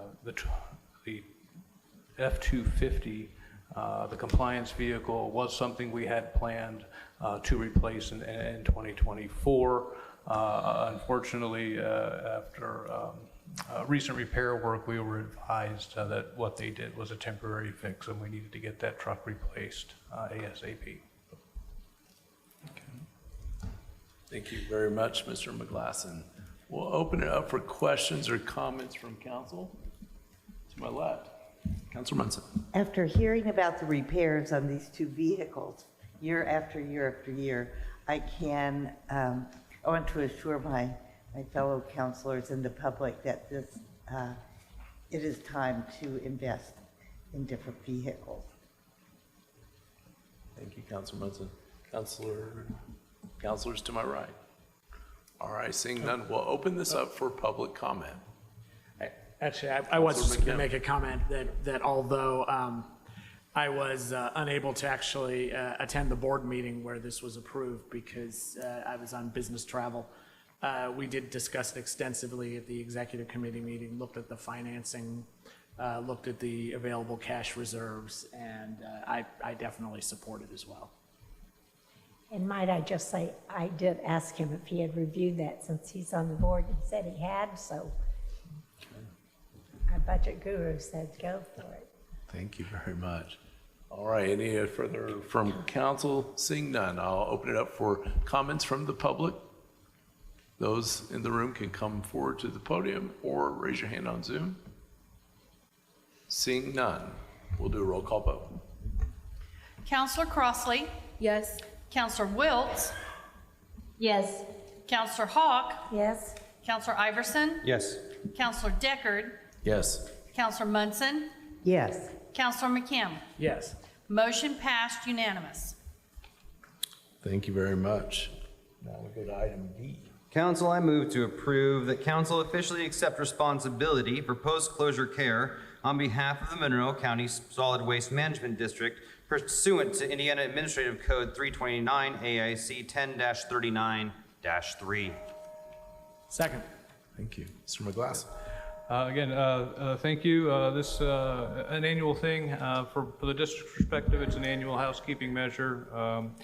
The owners of closed landfills are required to provide the state with an annual update of the financial assurance to ensure that funds are available to maintain and monitor that landfill through the 30-year post-closure monitoring period. I believe we're in year 14 of that 30-year period at this time. We certainly appreciate the council's generosity and willingness to do this, make this demonstration on our behalf in previous years. Note For this year, the cost estimate for the remaining post-closure is $2,428,672. And unfortunately, we found ourselves in this position last year as well. This is a slight increase from the previous year, which is strictly a factor of the state does require inflation to be factored into the estimation for those costs. So, but as we also bring to the council's attention every year, the district does have a post-closure trust fund related to that landfill and having funds to care for it. As of today, the balance of that trust fund is $741,927. And since 2008, when the landfill was closed, we've had to use that trust fund one time. The state did require us to put in some additional groundwater monitoring wells. We pulled funds from that trust fund to do that. Other than that, the district has been able to budget for the management and maintenance of that landfill annually in its operating budget. Okay. Thank you, Mr. McGlasson. Comments or questions from council? Councilor McKim. Yeah, since the last time we did this last year, have there been any conditions that have changed that would increase the county's risk exposure? No, we've not been notified of the state of any concerns regarding our groundwater, but we sample the groundwater twice a year. And we have to manage the leachate, the liquids that come out of the hill. We treat as much of that on site as we can under an NPDES permit. The remainder does get hauled to a local wastewater treatment plant. Leachate generation numbers are slightly elevated from previous years, but not anything that our budget can't handle, and not anything the state has notified us they're concerned about. Thank you. Okay. Councilor Iverson. And so we're on a 30-year plan, is that correct? Yeah, the state law does requires a 30-year post-closure monitoring period for all closed landfills. And I am not aware at this point of any facility that has been closed that long. So, can't guarantee that at the end of that 30 years, the state will say walk away. A lot of that's just going to depend on, the condition or the results from the groundwater sampling, the conditions of the trash hills, and what the state feels is in the best interest for the environment and the community moving forward. Yeah, the scope of this is just really mind-boggling. Sorry? The scope of this is quite large. That $500,000 a year that's combined with the rest to make up that $2 million. That's quite something. Mm-hmm. Yeah. Okay. All right. No further questions or comments from council. I'll open it up for comments or public comments, I should say. Anyone wishing to make public comment? Seeing none, I'll ask for a roll call vote. Councilor Wiltz? Yes. Councilor Hawk? Yes. Councilor Iverson? Yes. Councilor Deckard? Yes. Councilor Munson? Yes. Councilor McKim? Yes. Councilor Crossley? Yes. Motion passed unanimous. Yes. Thank you. Thank you, Mr. McGlasson. Appreciate it very much. I did want to make a note before we move on to the next item. I am going to, if council is okay with it, I'm going to move or ask that we move item number 19C, discussion, review, and consideration of approval of resolution 2023-09, establishing the Justice Financial Advisory Commission, to move that right after Ms. Ridge and the Highway Department's, I believe it's 3 requests that they have. So if that's okay with council, we'll do that without objection. Okay. No objection. Let's move on then to the Highway Department, number 15, item 15, Ms. Ridge and Councilor Iverson. Council, I move to approve the Highway Department's request for a fund-to-fund transfer of cash in the amount of $507,852.80. Is that the right amount? From Fund 1135-0000, Cumulative Bridge, to Fund 8161-0000, Sample Road Phase 1. Second. All right. right, Ms. Ridge. Good evening. So we will start hopefully finishing up this project after many years. So after completion of the project and its closed, we are required to have a zero balance in our grant fund. So we have to transfer from our funds that take in the revenue to be able to pay for these projects. This is a portion where we address the drainage concerns and culvert replacements and everything along the project. So we came up with that allocated cost towards that, and as transferring that cash from our Cume Bridge will come to a later date and start transferring from our local road and street. Again, we're taking away from the funds that get the revenue to pay for the projects through in the grant account lines. Okay. Thank you very much, Ms. Ridge. We're also joined by Mr. Turner. We welcome him. Questions, comments from council? Seeing none, we'll open this up for comments from the public. Seeing none on that, I'll ask for a roll call vote.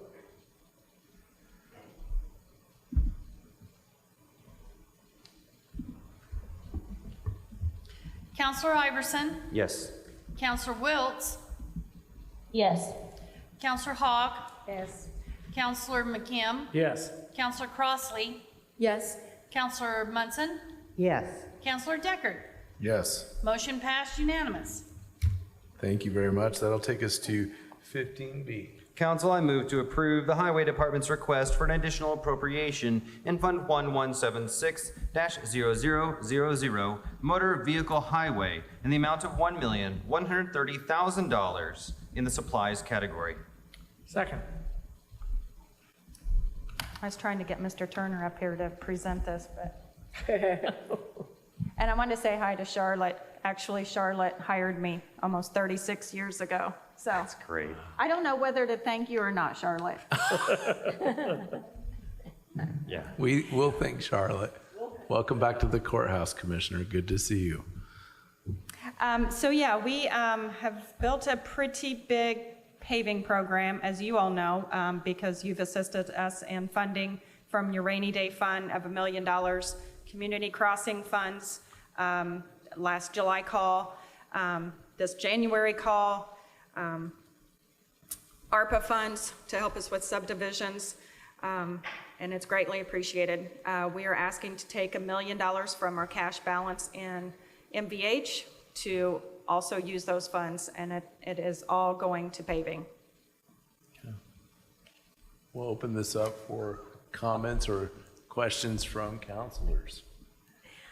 See there, I get to do my happy dance on this one. I think this is wonderful. And you know, this is really a public safety issue. How many people get out there and drive and they hit one of those big potholes? It's dangerous, folks. And this is trying to save our roads. And by the way, your crew was out there today working, patching part of it. I don't know whether they're getting ready to do something big or just patching. I'm not sure what road. So is the hot mix ready now? That's wonderful.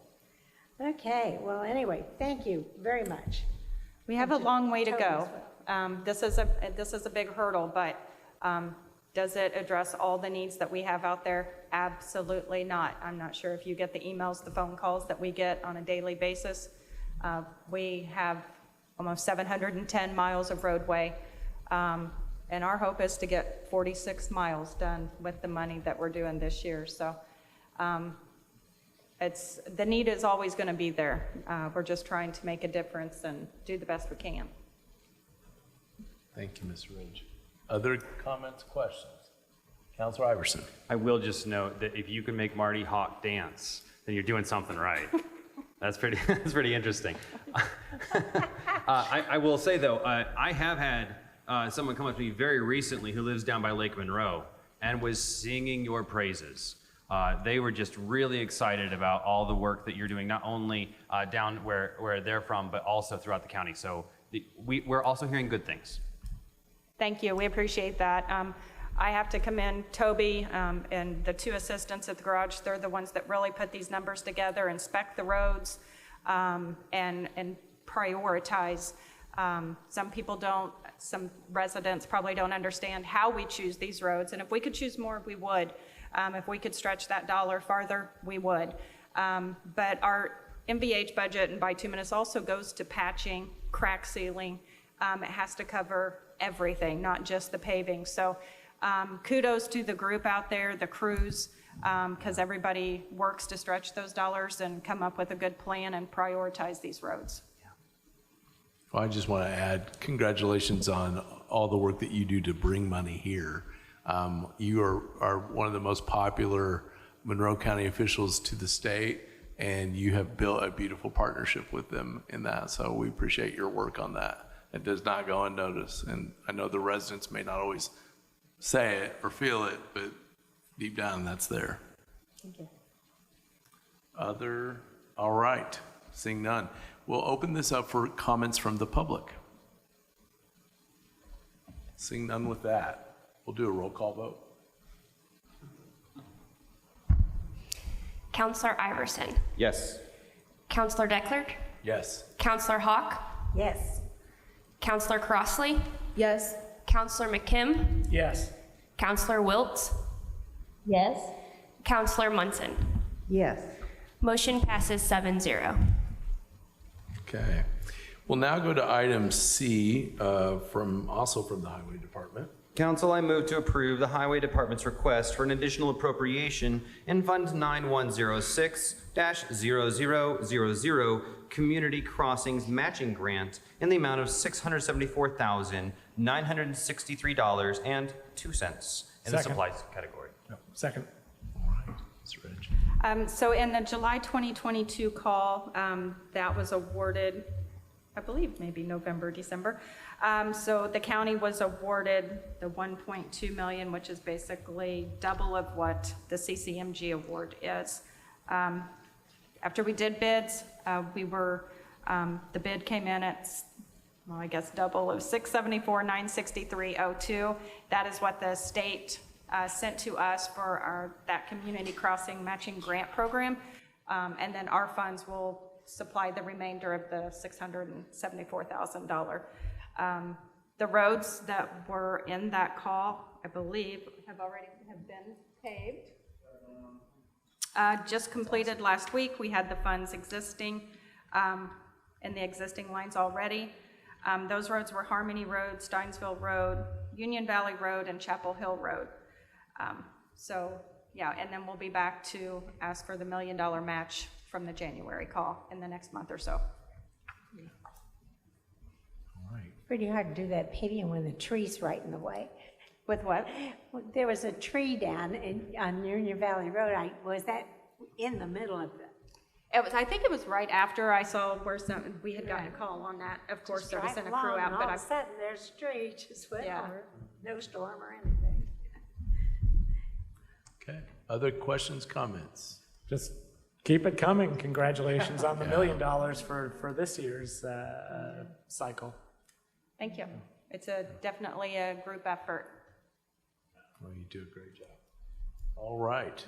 No further comments from council. We'll go to the public for public comments. We've got hand raised, Mr. Jim Shelton.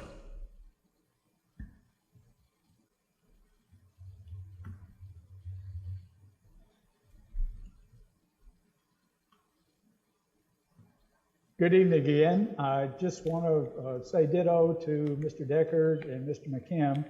As a member of the county's RDC, I have often been in awe of Ms. Ridge's ability to work with the state and to secure funding. So this is another example. It's great now that my son lives out in the county and is trying to be sort of a gentleman farmer. I am familiar more now than I used to be with the state of roads out there, and Ms. Ridge is right. We've got a tremendous need, and she does a super job along with her staff of securing funding for it and then using it. So please approve this, and congratulations. Thank you very much, Mr. Shelton. Any other public comment? Seeing none, we will go to a roll call vote.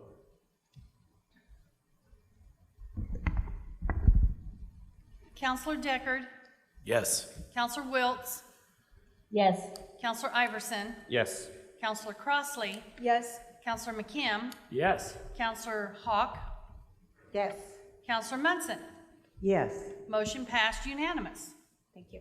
Thank you, Ms. Ridge. Mr. Turner. All right, that will then take us now, as I mentioned earlier, we're going to move to item 19C, the discussion, review, and consideration of approval of resolution 2023-9. Council, I move to open for discussion, review, and consideration of approval for resolution 2023-09 to establish the Justice Financial Advisory Committee. Second. All right, we've got a motion and a second on that. We'll open this up for Counselor Iverson's going to start us off. All right. As many of you all know, the CJRC has been suspended at this time by the Monroe County Commissioners, and we thought that this would be a good time in conjunction with the Monroe County Commissioners to start a body to investigate the fiscal concerns of our justice needs. And that we've created a resolution with the help of our legal team to create this body and set out its parameters. Today, we'd like to have that discussion of that resolution, and I'll share my screen in just a second. But at first, I did want to note that yesterday there was an executive session in which we discussed some of these things, and I just wanted to make a note that we are in very close communication with not only the county commissioners, but also the sheriff's department and other associated bodies. We are working as quickly and as closely as we can to make as much progress as possible. And with that, I'll share my screen for an ease of talking about this. And for those of you watching from home, this is on page 135 of the packet for today's meeting, which can be found at the Monroe County calendar at co.monroe.in.us. Let me share my screen.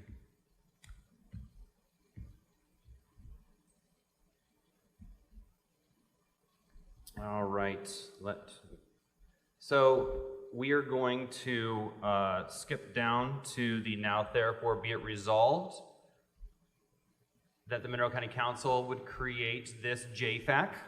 It's what we're a government body, so we like our acronyms. It's pursuant to Monroe County's Home Rule Authority and the Indiana Code. And at this point, we're thinking that it would consist of 3 council members. The duties are laid out as follows. That we will serve in an advisory role to the council by obtaining key information from local stakeholders to facilitate responsible, informed financial decisions. I'm not going to read this out loud to everybody. I'll summarize. JFAC will meet with community stakeholders to gain necessary information regarding their needs and shared objectives to better identify the fiscal impact of addressing these needs. Again, our goal here is to be very narrowly focused on fiscal matters. We are committing to hosting bi-weekly listening sessions to provide local stakeholders and the public, or any others with a vested interest, the opportunity to voice their input and their concerns in public meetings.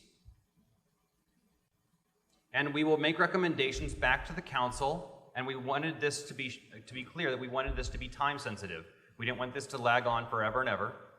Tentatively on or before September 2023, on the following objectives. What can we do to reduce the number of community members entering the justice system? For those of you who are familiar with the intercept model, that's intercept 0. What can we do to reduce recidivism, including investments in reentry services and community corrections? That's intercepts 4, 5, and 6. What investments can the County Council make to promote equity in terms of race, ethnicity, and gender within the justice system? The timeline, and what funding sources? We reserve the right to discuss additional objectives, and in the case that we hit stalemate and we are no longer being productive, we give the power to the Monroe County Council to stop its work. So if we get the work done beforehand, then the body will disband automatically unless County Council acts. So that's the brief rundown of page 136, or 135 and 136 in the council agenda. What thoughts do we have? Thank you, Councilor Iverson, and thank you for continued work in this effort. I'm going to start here on the right, Councilor McKim. Thank you. Thank you very much. I have two questions. First of all, it appears that this draft has changed significantly since that draft was kind of circulated. And I'm curious as to the reasoning for those changes. And then second, I'm kind of interested in the justification for the December 2023 deadline, other than, I guess it will be a new council. There's a new council every year. But it seems like the duties would, it seems to me that there's a certain number of needs that would probably best be served before budgets. And then, you know, beyond that, there's going to be, when we start making decisions as to actually building a jail, there's probably going to be needs beyond December 2023. So I guess that's more of a comment, but I'm interested in hearing a little bit about the changes that have occurred since the draft was circulated. I can speak. I don't know that I necessarily need to be on the hook for all the changes, but I can be. One of the original drafts was creating a body that looked very much like CJRC with 15, 16 members, and we were concerned, at least there was concern raised, I should say, about not only quorum, but also whether or not that would meet the fiscal needs of this body. And so there was some concern about, you know, whether or not that size of body would work. There are people that still think that size of body is completely appropriate, and I don't think that would be wrong. It's just two ways to look at the same issue.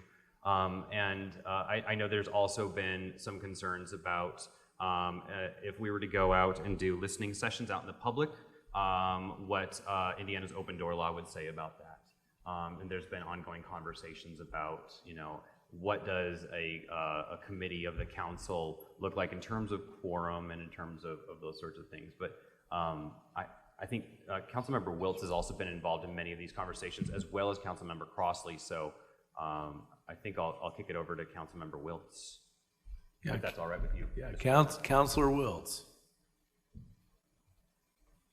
Yeah, it does look a lot different than what we originally put together. And I'm hoping that really that we can get some input here today on just your reactions to this setup, because as Councilor Iverson mentioned, we're not entirely in full agreement on the best way to do this. I think if we go forward with this smaller version, so just a 3-member committee, we would have the public meetings, hopefully some sort of a facilitated experience with public input, and we would strongly encourage the primary stakeholders in county government, in city government, local, other law enforcement bodies, all aspects of the criminal justice system, social service agencies, treatment providers, people with lived experience. I mean, all of those folks have been on our list of people we want to contact, but we'd also like them to be providing feedback to us on what we're finding. So this structure that's before us today is the product of a lot of discussion, and also the product of the limitations that county government places on how we can have meetings and do business. So I would love to hear ideas if there are other formats or structures. I think that's something that's still appropriate for discussion. And also, just, is it helpful to have it up on the screen, or is it not needed? Okay. Councilor Crossley. So I appreciate, as one of the other members on the now suspended CJRC, I do think that the suspension maybe was somewhat of a blessing in disguise, for us to really sit still and think about what it is that we truly want to do. Of course, all of us can agree that we are not trying to kick this can or push this further down the road because we know what we are up against. But it definitely gave us some pause to think about what it is that we're doing. And we also heard lots of conversation from community as well. And we continue to hear so from the emails that we receive. And so I do appreciate, all the work that we are doing and all the work that has got us to this point where we are in talks of creating JFAC. I understand the idea of the 3 role, but as Councilor McKim pointed out, it has changed a little bit. And I'll be quite honest, I do still feel like I like the larger body. Again, and not having the larger body is not saying that we're not going to be doing any of this and without public input, and not saying that we won't have public be involved or doing things behind closed doors or anything like that. So let me just be frank and clear that all of these things, as we talk about transparency, that will still be something that we are definitely wanting to make sure that we have, however we go.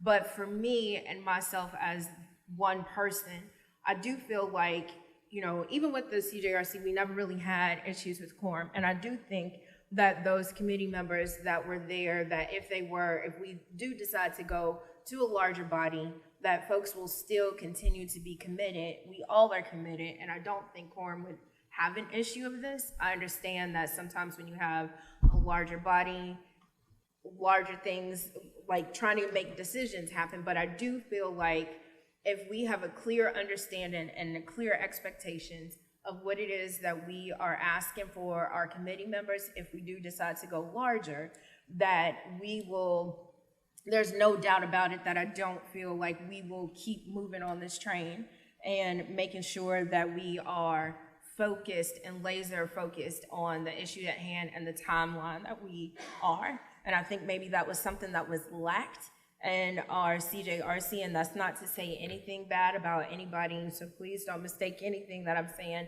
as a hit on anybody. I'm not saying that at all, but I do think that we can be, as the fiscal body, we own our power with this, and we have a way for doing this with a larger body, however council colleagues feel.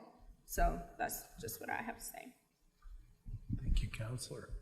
Other questions, comments? Counselor Hahn. Right, just the logistics of it, because I'm always budget-minded, and we know what happens now. Some auditors are going to be absolutely busy trying to get their jobs done, and we can't ask them to participate in this because they're already overloaded. So I would think, even though as much as we need the auditor's assistance on this, they're not going to have the time to sit in on meetings with everybody bringing different ideas and so forth forward. They're going to want to be laser focused on just the fiscal issues. How are we going to finance it and so forth. And same thing as the council staff, because this is right in the middle of getting ready for budgets. And already we see hours and hours over regular time, council staff putting in to get ready for our budgets, as all 7 of us are also supposed to be doing. So for those of you who have the extra time to meet with the public at large, and I appreciate that, because then they have an opportunity to say what they think is important to be included in a plan. Our position should be, how are we going to fund it? Where's the money going to come from? What's going on at the state where we can use dollars that we counted on that House Bill 1006. Well, then when we started looking at the fine lines, that didn't fix it. $10 million to be split up amongst, $2.5 million per county. That's 4 counties. And each county that would accept it has to take on multiple counties. So that's not going to fix the big situation we're talking about. Set in for quite a long time on Senate Bill 4 today. And that has to do with our local health department. Many of us sitting in that meeting thought it was going to cover some of the mental health issues or what we might be able to do with the jail so far. No, that's not what it is about. It is funding to provide for our local health department. So then, where's the other dollars? Well, we need to study what the Senate Bill 1 say, because that's the funding. And then the other one is the Thompson one that passed at the last minute, because they were moving the bills around after midnight, which bills was going to be the funding bills that passed. So there might be something in there that help us, but that's our job. We're the fiscal body. It's our job to look at the dollars. Where can we pull the money from? What is it going, and we need to get expert advice. You know, when we had Greg Garitos here the other day, we need to talk with somebody. If we bond, how many years can you bond out? What is the bond payment for different price ranges? And then what is the tax implications to the taxpayer? Those are the things that we need to be looking at, we, as a fiscal body. Does this sound like as if I'm being difficult? I'm just trying to be realistic, folks. This is our job. Thank you, Councilor Hawk. One thing is, I think all counselors have heard a lot from the public on that, and I think there might be some wisdom in opening it up to public comment at this point to hear if there's thoughts out there and wisdom from our community. So with that, I'm going to open it up to public comment, and we've got our first commenter right here to the left, and for those others that wish to speak, we'll raise a hand on Zoom and come to the podium as able. Okay, can you hear me? I think, is it on? Okay, does that work better? Yes, I'm very, very honored to be in front of you as a citizen. I'm here as a citizen of Monroe County. Can you hear me? Yes. Yeah, but I bring some experience to the table too. And I want to say I just want to throw in something about Lisa Ridge. When I became a county commissioner, people said, what does she know about roads? And I said, I know enough to find somebody who knows about roads. And there was an experience. That was right. We picked the right one. So good for Lisa and all the people around her, Bill Williams and so forth. Anyway, that's neither here nor there. I am here today to say I'm so sorry to be here, because we should not be talking about this without the county commissioners present. And in fact, the county commissioners are going to ultimately be the ones who make the final decision on this issue. It's a very complicated issue. Believe me, I fully understand how tremendously complicated this thing is. And it really is going to require interaction of everybody with everybody, and open and transparent and not playing games, not getting mad and closing down a committee that you've just made, which is unfortunate. And I think we should be glad that we have a sheriff who has shared with us some things that most people in the community had no idea about. One of the things about the jail, for example, is that nobody ever goes there unless they're an inmate, or very seldom do they see what the conditions are. The same thing is true in the courtroom. And I'd say we don't know, most of us have no idea what happens in the courtroom. Otherwise, you know, we do see what happens in the streets and so forth. All the other, so there's a lot that we as citizens should be knowing more about than we do, and it's not easy. So I'm here to encourage you as the fiscal body of the county. You have unique powers to encourage a resolution of this issue, working together with the county commissioners and all the other many parts of this complicated county system, because you do hold the purse strings, and I know that very, very well. I ran into that many times, and I learned that you have to work with people if you're going to get something done. And so I'm urging you to do what you're they're intending to do. It seems to me a little radical maybe at this point, but I think it's the one way we can move the needle. And I think it's brilliant of you to come up with this suggestion, and I hope that you will take it seriously and pass it. And that once people are working on that we then work out once again, reaching towards each other and inviting the commissioners to come back to the table. You can't bring them, but they can come back, and I think they will understand that. So I think this is the most positive thing that we can do, you can do right now. And I'm a citizen, so I say we.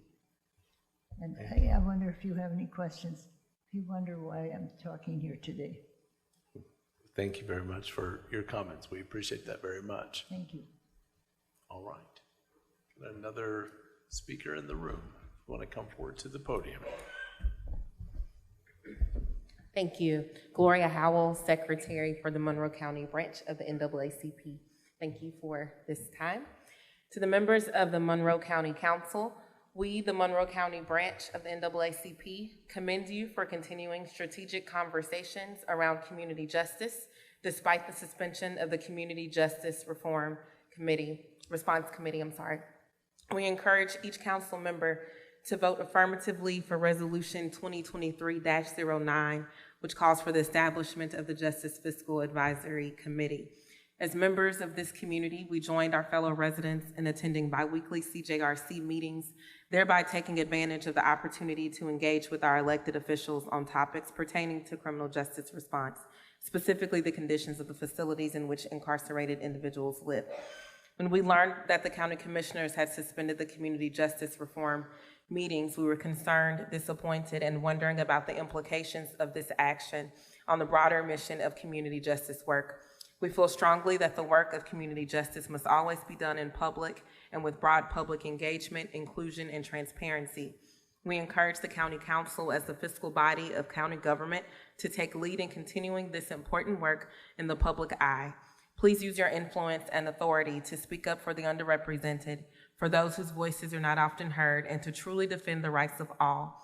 Ensure that your allocation of taxpayer dollars reflects these values. We trust and expect you to collaborate and communicate for the common good. We amplify our commitment to support your work and welcome the opportunity to engage collaboratively in hopes of building a sustainable infrastructure for community justice reform. We believe it's important for us to put in motion the same level of community collaboration that we hope to see among elected officials. To that end, we are facilitating the development of a coalition with community organizations to focus on community justice holistically. Our aim is to connect with these organizations and solidify ways to not only support you, but to create a culture of community justice in Monroe County. We recognize that the tasks before you are challenging, but we do offer our support and thank you for your service, hard work, and dedication. Thank you. Thank you. All right. On Zoom, I see we've got a hand up. I'll invite that speaker to come forward, or TSD, however we need to do that. Hello, can you hear me? Yes, thank you. Hi, this is Margie Rice, and I want to commend the council on your leadership for taking this step forward and echo the comments made by Charlotte and Gloria. So, I think that while you're saying tonight that your focus should be narrow, I'm a little concerned about that, honestly, because I think that you have a big role in county government. And I hope that you understand how important every decision you make, and I know every meeting you're considering an additional appropriation or some kind of funding, and really thinking about this is work that needs to be done all year long, every year. When you're talking about social justice and the lives of people, I mean, you talk about roads, you talk about infrastructure, and you're talking about environment and environmental resiliency. Let's talk about building the infrastructure that supports humans and building resilient humans and the kind of environment we need to support humans. So now that I'm no longer in county government, I hear a lot more comments from the public, and I hear people saying, why aren't we focusing more on health? Why do we spend so many millions of dollars on incarceration? as opposed to health. So I'd really like the council to think about that for the 2024 budget and think about how you can grow the health levy to support people and to build that human infrastructure. And as for the meeting schedules, just schedule a meeting and open the door and invite the public in, because they are craving that kind of interaction with their leaders. And in fact, I think they're expecting it. And I feel like if it's not given, there are going to be ramifications for that. So I would just encourage you to set a meeting, open the door, and see who shows up. And just because you can have an executive session doesn't mean you have to have one. You know, that's an exception to the open door law. So just open the door, invite the public in, because they have some great things to say. You know, so again, what the takeaway from my comments is I want to commend you for your leadership. I want you to own your power, and I look forward to seeing you guys really lead, because as Councilmember Crossley said, I think this is a door that just opened for you, and I'm looking forward to seeing you walk through it. Thank you. Thank you very much for your comment, Ms. Rice. In the room, we've got our next speaker.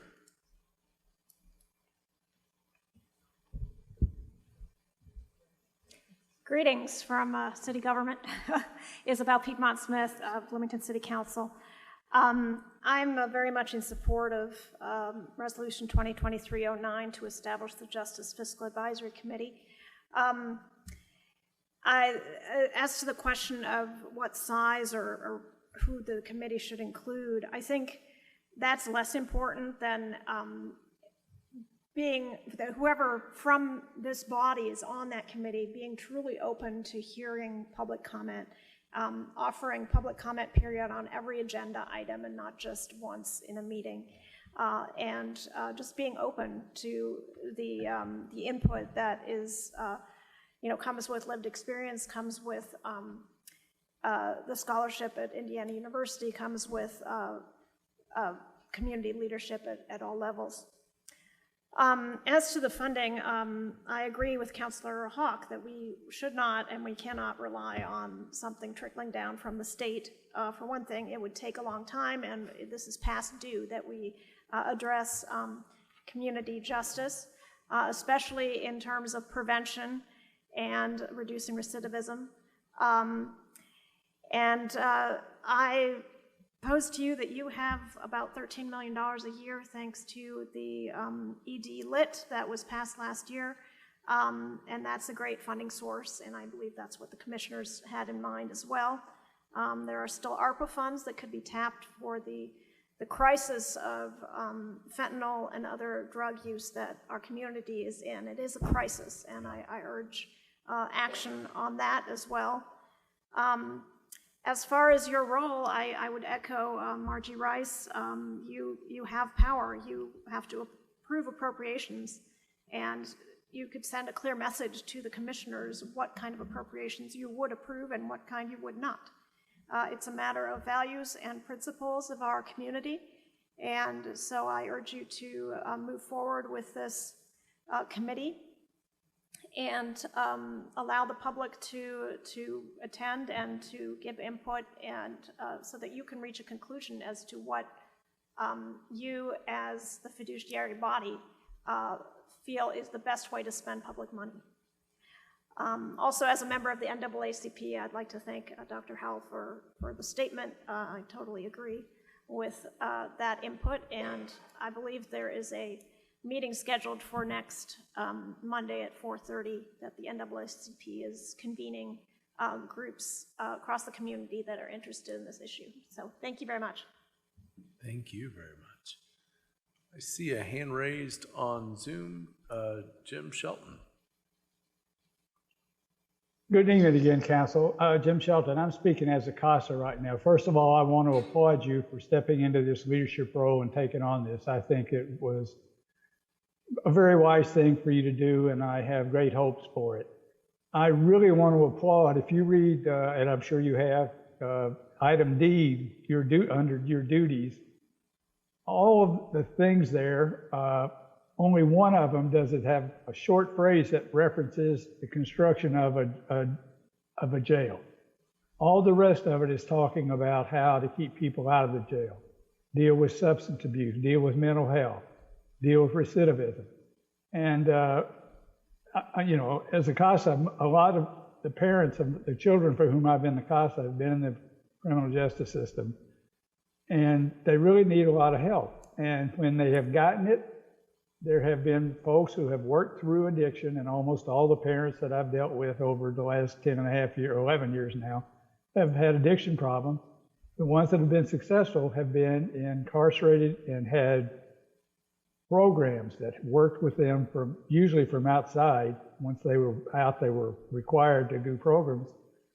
And they have been sometimes successful. And without those programs, they quite frankly aren't successful. So I applaud what you're doing. I'm really encouraged by the emphasis you put on everything above building the jail. And I fully understand we need to build a new jail, but we need to do a whole bunch more than that. And I'm really happy to see that you're addressing all those other things. So I wish you the very best. I hope the commissioners will work with you, and I applaud your taking leadership on this. So please approve this. Thanks. Thank you very much. Any other public comments that have not? Auditor Smith. Yes, I would like to address a couple issues beyond community justice and social justice, but actually the mechanism that we judge whether the financial implication is a good implication or negative implication. And I think even though if you create this 3-member board, you still need more help, more feet on the ground.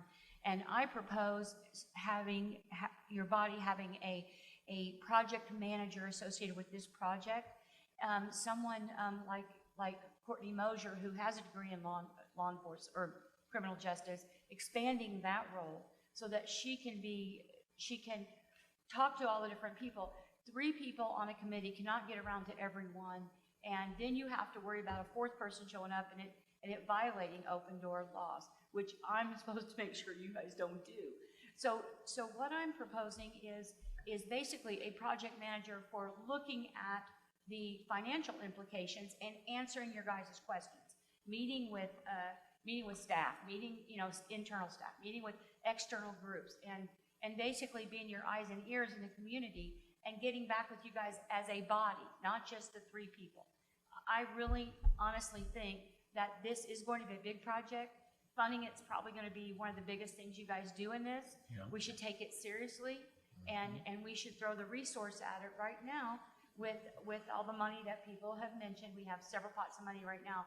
You know, changing a position from part-time to full-time, especially such a needed position, I think it just needs some internal project management that we, the auditor's office, will not have time to do because we're doing ARPA, because we're doing the annexation and everything else, all this special stuff. For instance, food and beverage. Remember how hard I worked on food and beverage? And now we're actually getting some money back because all the fines and fees of people paying it late is really going to go back into general fund. So there's so many little tiny things that you guys don't know about that we do, and that we have to keep that train moving. Does that make sense? Yeah. So I honestly think that you need another set of hands just to look at the numbers and provide the data, drill down into the data, drill down into the groups, in essence, a project manager. Thank you, Auditor Smith. A lot of wisdom from the public. Council will come back to us here. Councilor McKim, I see a hand. Yeah, thank you. So first of all, I am definitely going to support this resolution.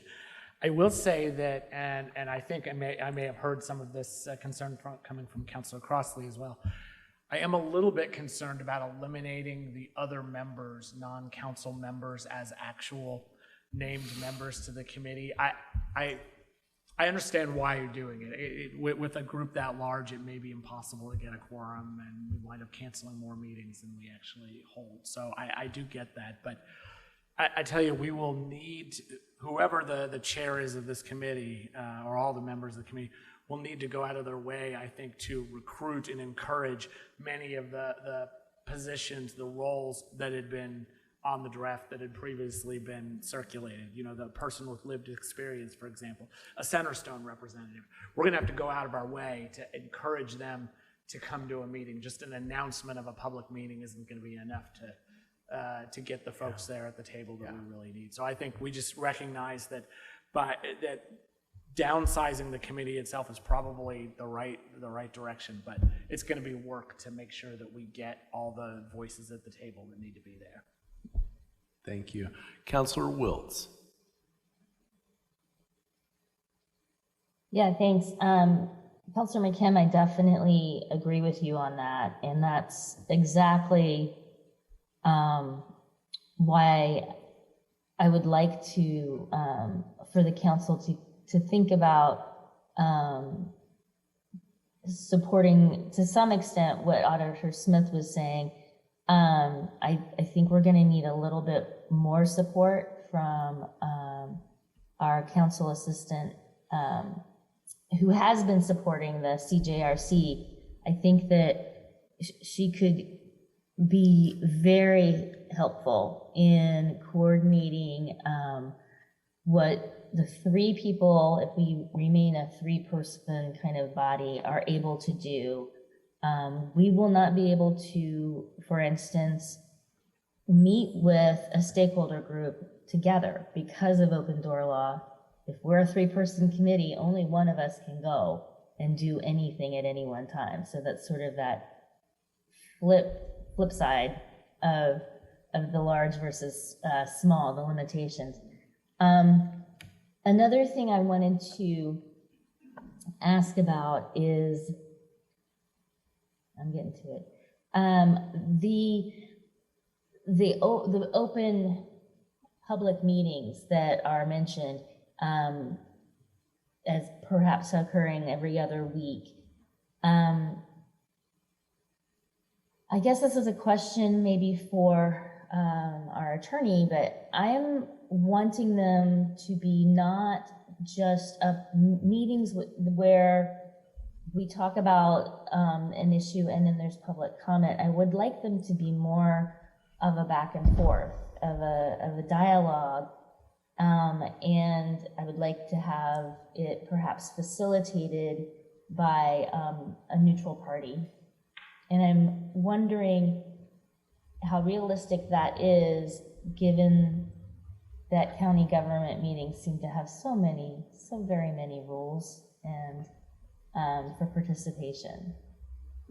So I'm wondering if that's realistic. Okay. Thank you, Councilor Wiltz. Anyone want to respond to that last part? I will say that just personally, I think we've had a lot of success in the past with facilitated assistance in meetings, and getting that doesn't mean that we're admitting we have limitations. It's embracing that we do and using the best tools that we have in the community to get those things done. We've had a long history with that. We have professionals in this community who've studied issues around change, policy, you name it, and they can assist with that. We've got Molly Turner-King. So in response to Councilor Wiltz's comment, I think it's possible to facilitate in essence, a panel discussion where stakeholders would come in to the three-person committee, or however big it is, and you can have that back and forth discussion with vested stakeholders.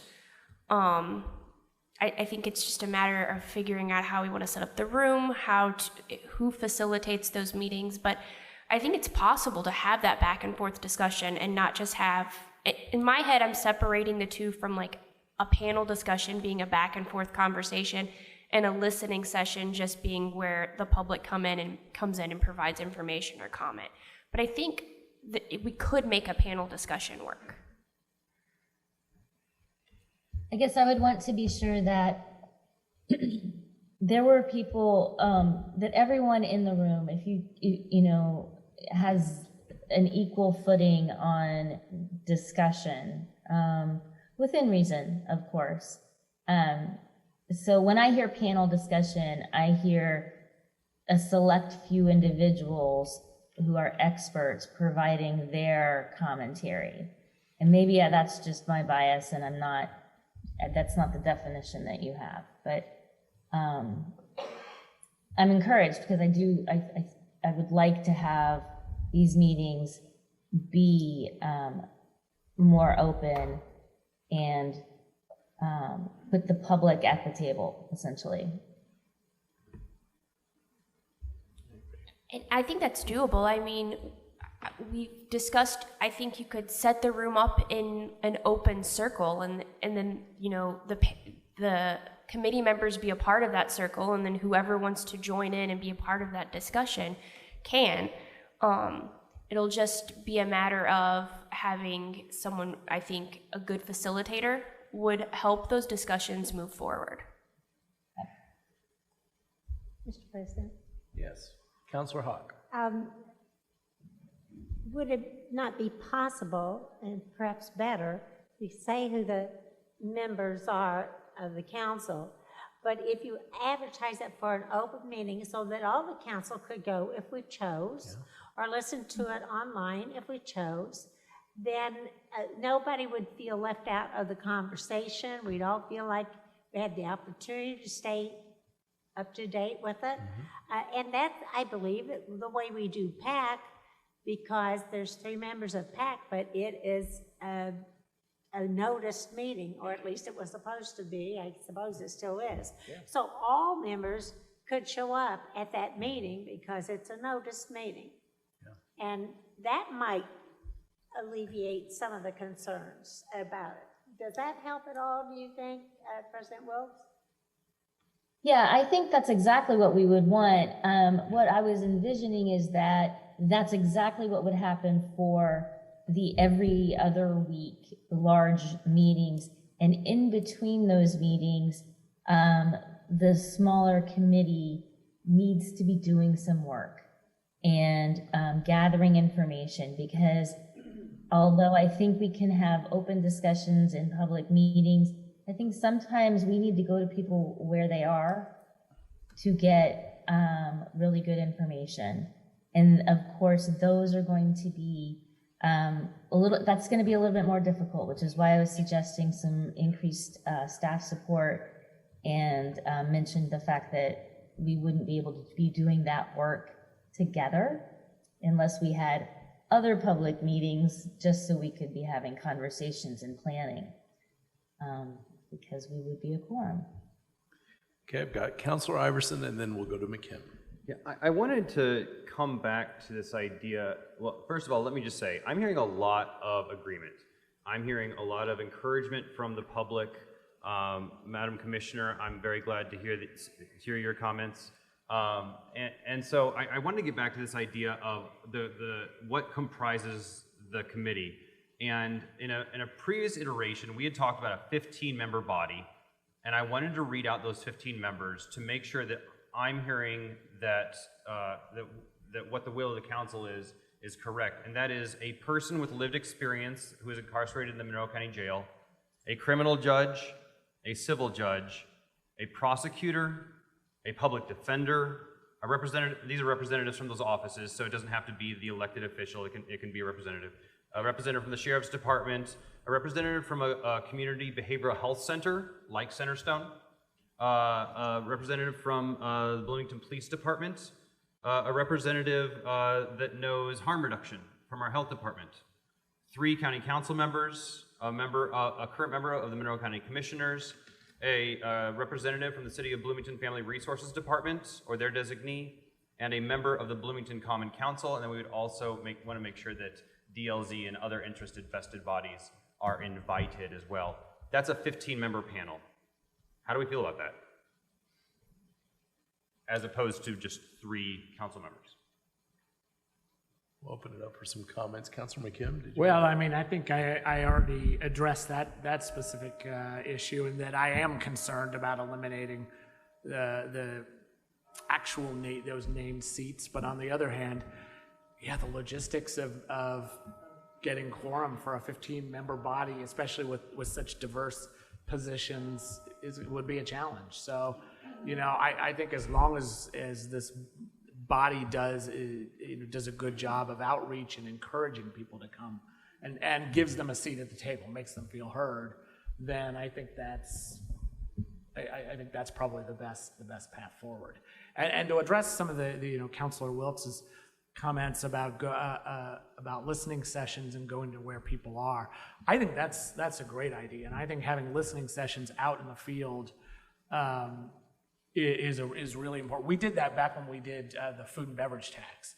And I thought it was a great experience. I mean, we had meetings in Smithville and in Ellettsville, and all over. We met members of the community to hear their concerns, and had a dialogue with them. It wasn't just having them come up to a lectern and give their 3 minutes and leave. I felt like we heard their comments. There was some give and take. And I thought that was a really positive experience, even though, some of the people were not very happy about the food and beverage tax. But, part of it. But it was still, the overall process I thought worked really well. And so I think if something like that, in addition to the regular meetings of the body, I think would be really valuable. Councilor, you want to respond? I want to respond, but I think what I'm hearing is pretty clear. And so I'd like to offer a motion. And that would be, I would like to move to replace the language in section 1, where it says JFAC will consist of 3 council members, to those 15 aforementioned bodies that I read just briefly ago. Second. So we've got a motion and a second. And if needs be, I can post those on the screen or read them again. Why don't you read those again, and then we'll open it up for council comments. Those 15 members we are proposing with this amendment would be a person with lived experience incarcerated in the Monroe County Jail, a criminal judge, a civil judge, a representative from the prosecutor's department, a representative from the public defender's department, a representative from the sheriff's department, a representative from a community behavioral health center like Centerstone, a member from the Bloomington Police Department, a representative from the Monroe County Health Department, 3 county council members, a Monroe County Commissioner, a representative from the City of Bloomington's Family Resources Department, and a member of the Bloomington City Council. We will open this motion and amendment, or this amendment, up for discussion. I have a question. Councilor Hawk. Okay. Are you saying this entire group's going to bring the county council a budget to tell us how to vote? No, ma'am. Because that's ridiculous. No, ma'am. Thank you. The way that the ordinance is written, the resolution is written, is that they're going to bring recommendations to the council. No body has the authority in Indiana statute to make the decisions that this body has. You're right. So they are bringing us recommendations, and this body has the opportunity to say that's a great idea or that's a terrible idea.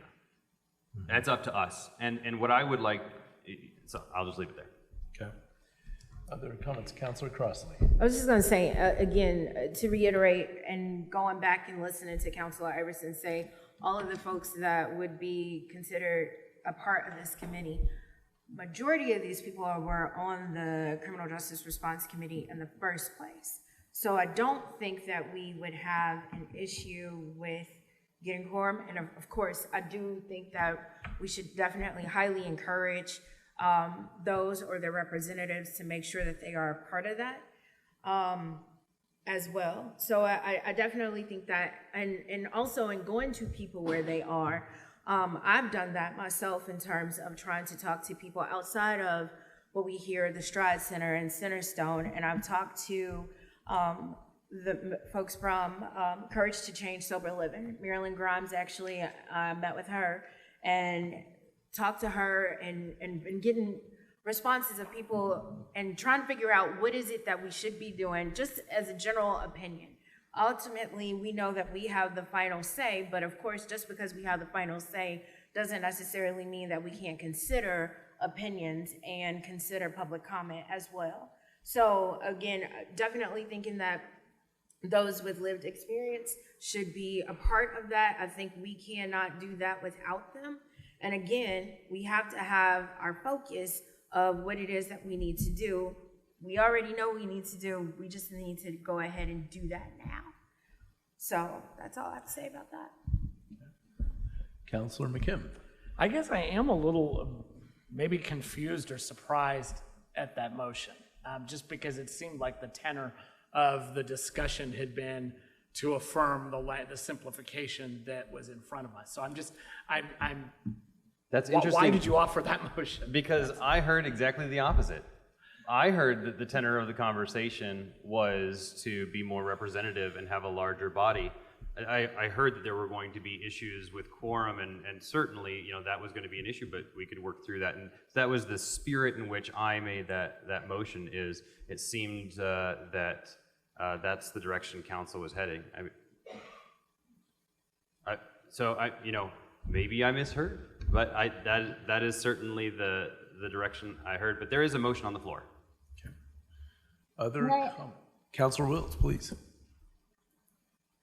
With respect to this motion, with respect to this motion, I'm a little, I'm arguing both sides.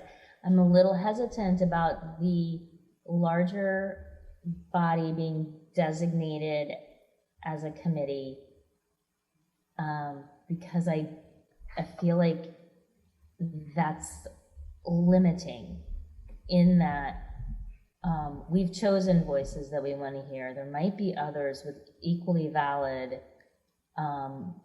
experience that we don't have on that list. And I'm wondering if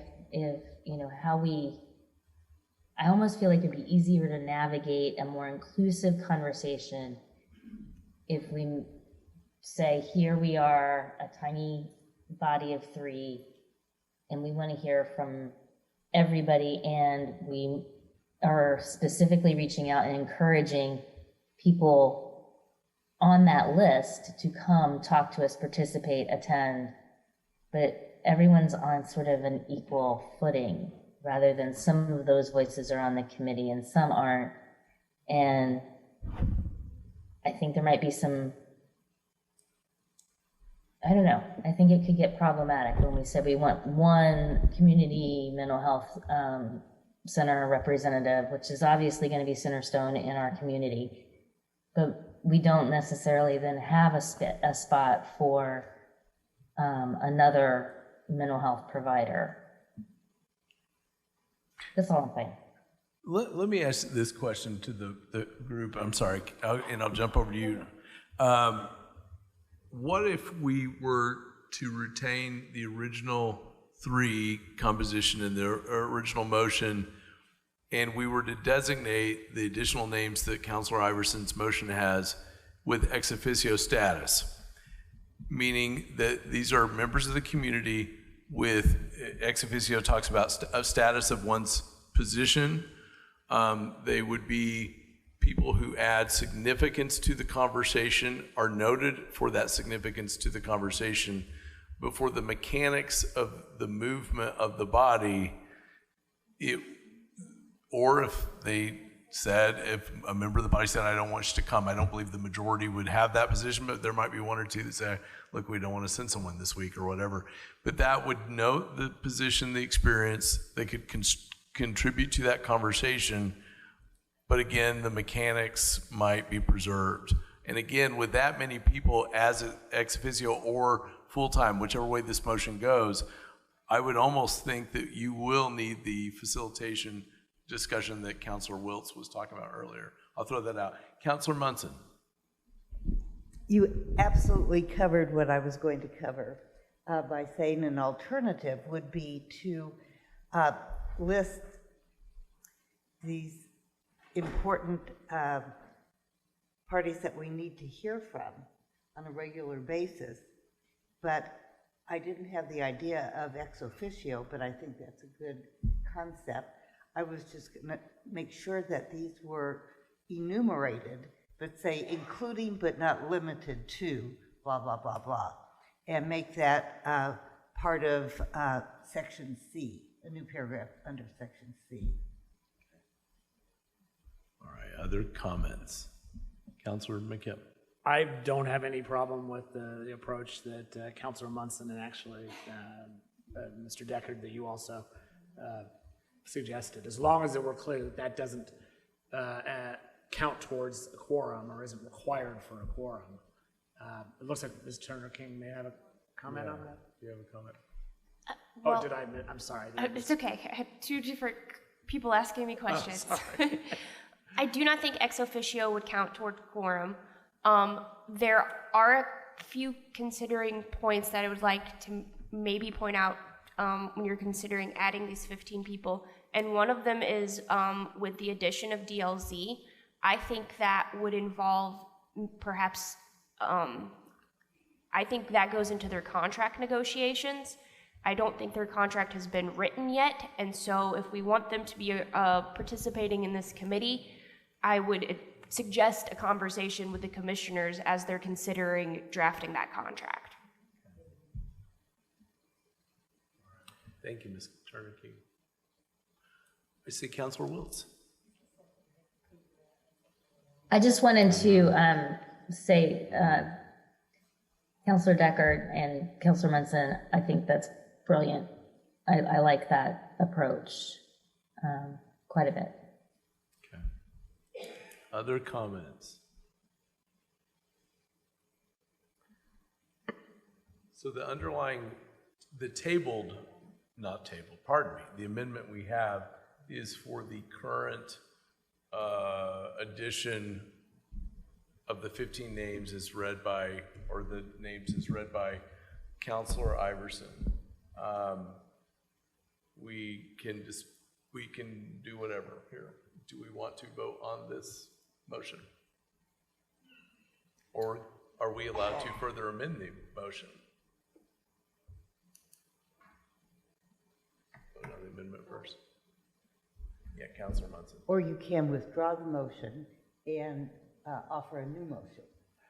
I kind of feel like the motion's already been debated. We need to vote on it. We can't. And then somebody could offer, if it fails, or even if it succeeds, you could offer another amendment. Okay. All right, so let's do a roll call on the motion to amend. This is to add all those people to. Okay, so to clarify what we are voting on, the motion is to replace the language in section 1 of the 3 members to a 15-member panel. Right. Councilor McKim, No. Councilor Deckard, No. Councilor Crossley, Yes. Councilor Hawk, I don't know if that's what everybody wants. I don't know. It's just gonna end up another mess like we've already had, folks. If that's what you wanna do, I'll go along with it. I need to know what you want to vote. I don't know. Pass. That's what they do at the city. Councilor Wiltz, No. Councilor Munson, No. Councilor Iverson. Yes. Motion fails. All right. Do we have another amendment that could be offered on the resolution?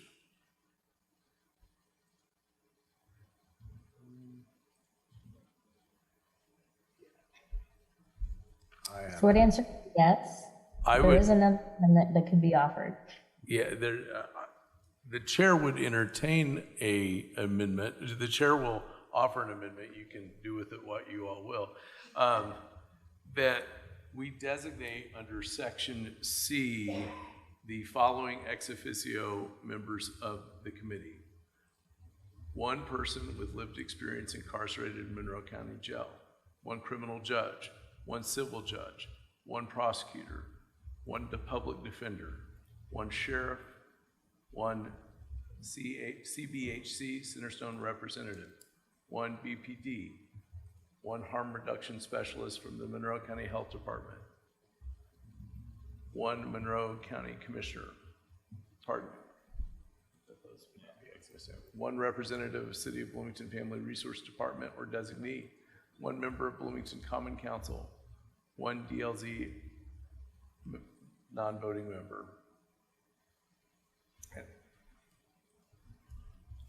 Second. I'll second. All right, so there's a So who seconded? motion and a second on that, as entertained by the chair and seconded. Comments or discussion on that amendment as offered? Councilor McKim. Only that my understanding is that an ex officio member has no obligations towards towards the quorum and towards the committee, and so this wouldn't put any obligation on DLZ, for example. I mean, if they choose to participate, they'd be useful in the conversation, but we're not adding to the terms. I mean, my understanding is that we would not be adding to any requirements under their contract. Okay. Other comments? You know, after you've had a couple of meetings, you may decide, well, you need more people on there or less, or somebody might come forward just to speak and say, we have an idea. Why does it have to be this complicated? Well, it's a tough issue. Councilor Crossley.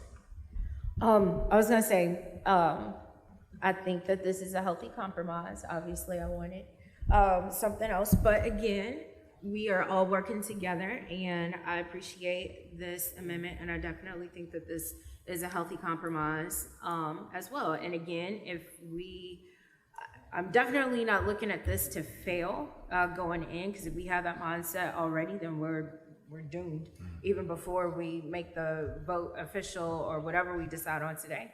So I definitely think that, you know, again, we have to have the mindset of what it is that we need to do from a fiscal standpoint, and we will go in and do it. And if, you know, things happen as we are going through this, then I do think that we can always come back and revisit and come back to the drawing board, as Councilor Hogg suggested. I definitely don't think that's a bad idea. But again, this seems to be much of a healthy compromise as well. And of course, we know that we have to communicate with our commissioners. Obviously, we know that, you know, we know what lane they're in, and we also know what lane that we are in, but I definitely think that we can all intersect together as we are figuring out all of this at the same time. Those we don't crash. I said. But of course, you know, and I welcome and, you know, all of the things considering with commissioners as well. So we can do this together. It's not like we have this idea of, you know, putting ourselves in one area and putting them in another area. We are trying to make sure that we are all doing this collaboratively and doing this together. Thank you, Councilor. So we have a motion, is that correct? We got an amendment and a second. Anything else? All right, a roll call on the amendment, please. Okay, just so that I understand what the amendment is, that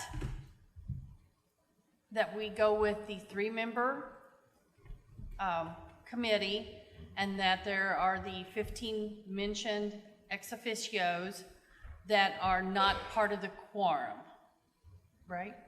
I think it would be 12 because within that 15 listed are 3 council members. Sorry, so that would be 12, so let me. Okay. So, okay. Counselor Deckard. Yes. Counselor Crossley. Yes. Counselor Hawk.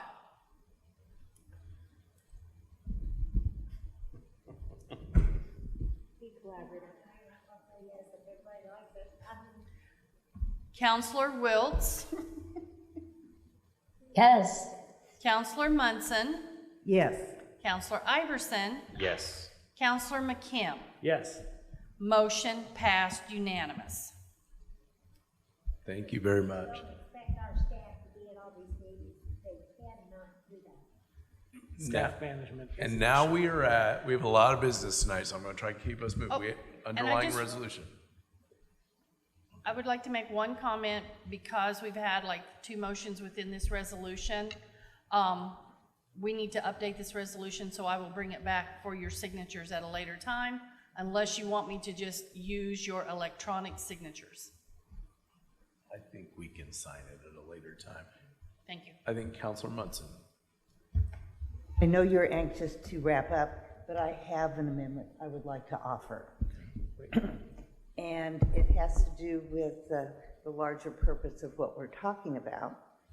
And this is, I would like to add 2 additional objectives to Part D and insert these before line 1. These are what revenue sources, for example, bonds, special purpose taxes, etc., and funding levels are available to construct a new jail, including land purchase. And the second one is, what revenue sources and funding levels are available on an annual basis to support the operations of the new jail? Second. Thank you for the amendment and the second. And I think this is our overall focus. And I don't want, it doesn't supplant what follows it, it just is a partner to it. Absolutely. Thank you, Councilor Munson. Councilor Wiltz with a comment. Yeah, I'm wondering about, I like that, those additions. How is it different than number D5?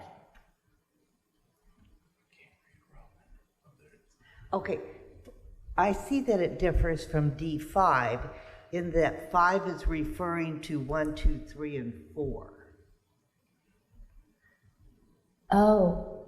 Okay, rather than specifically construction of new jail and land purchase, and also annual operations of the new jail. Okay, thank you. Okay. Ms. Turner King. If I may offer an alternative suggestion, instead of adding 2 additional objectives, what if you amend 5 to say what funding sources are available to implement investments on all intercepts for a new jail and operational cost? Or could you not just put, or any other additional revenue that might be considered or something? And my question was, did I hear you say special purpose income tax? I said, for example, bonds, special purpose taxes, etc. Okay. And those are just, for example. Right, and because that was something I mentioned the other day, that we might be able to tap some of that, whatever. When you get ready to really start talking about the budget parts, I would really let it be a part of that. Oh, absolutely. I just think it's important to put the construction of a new jail and the annual operating cost as a major component of what we need to focus on in terms of funding. Yes, that's our job. Thank you. Councilor McKim. Now, I was going to say, I do like Ms. Turner King's rephrasing, but, you know, I'm also just fine with I kind of feel like we have to move on, and I'm fine with the amendment as presented. I think either or. I do like the idea of mention of the jail in there. I think that's important. And other revenue sources, so I'm fine with it. Let's move to a roll call on the underlying amendment, or the amendment. First, who seconded Cheryl's motion? Thank you. You're welcome.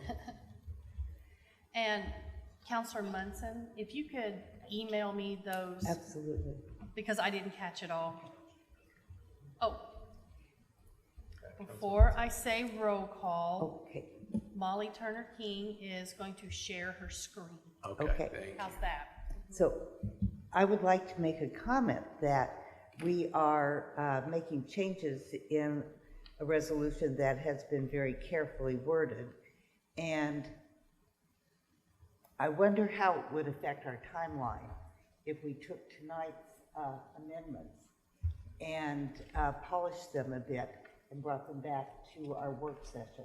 That's a 2-week delay, and I don't have a strong feeling one way or the other. I just want you all to feel comfortable with the wording. That I want all of us to feel comfortable with the wording. So I just throw that out there for a question to you all. Councilor McKim. I don't support a delay in the overall implementation of this process. I mean, I'm perfectly happy voting yes on this amendment, and then if another amendment to tweak the language comes back in 2 weeks, I'm fine with that too. Okay.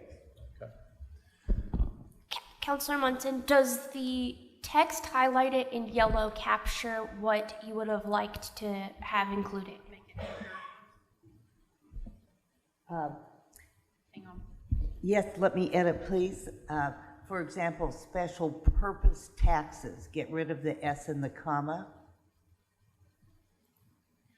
Add the word bonds. And then the rest is fine. And funding levels to construct a new jail, including land purchase. That's good for that one. And what revenue sources? Yes, very good on 7. I wanted to move these actually as items 1 and 2, because I think these are foundational to everything else that follows. Thank So you. as reflected on the screen, 1 and 2? That looks great. Very good. Council, take a look at this, the highlighted, that is your amended motion before you. If there are no comments on it, we will ask for public comment.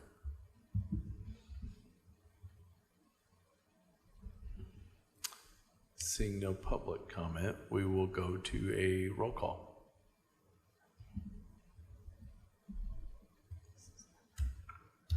Sorry, I'm running out of room to do votes. So hold on. Uh-oh, we still got a few. Yeah, there's Yeah. more to come. Okay, so I am ready. So this is for amendment number 3. Counselor McKim. Yes. Counselor Deckard. Yes. Counselor Crossley. Yes. Counselor Hawk. Yes. Counselor Wiltz. Yes. Counselor Munson. Yes. Counselor Iverson. Yes. Motion passed unanimous. Okay. Counselor Iverson. Council, I move to adopt Resolution 2023-09, a resolution establishing the Justice Fiscal Advisory Committee. Well, and before you, It's already on the floor, isn't it? Are you saying call? before we get to the adoption stage, I did want you to point out that I added under, it's really big on the screen, sorry, subsection C, the sentence that says, one representative from each of the following stakeholders will serve as an ex officio member on the JFAC. And then there's your 12 designated. Okay.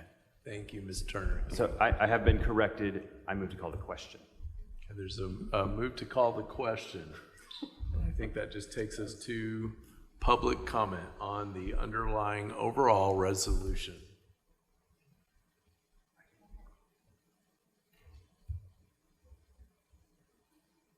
Seeing no public comment, we will now go to roll call. Counselor Deckard. Yes. Counselor Crossley. Yes. Counselor Hawk. Yes. Counselor Wiltz. Yes. Counselor Munson. Yes. Counselor Iverson. Yes. Counselor McKim. Yes. Did I miss somebody? Sorry. Motion passed unanimous. Okay, thank you, council. Thank you very much, everyone.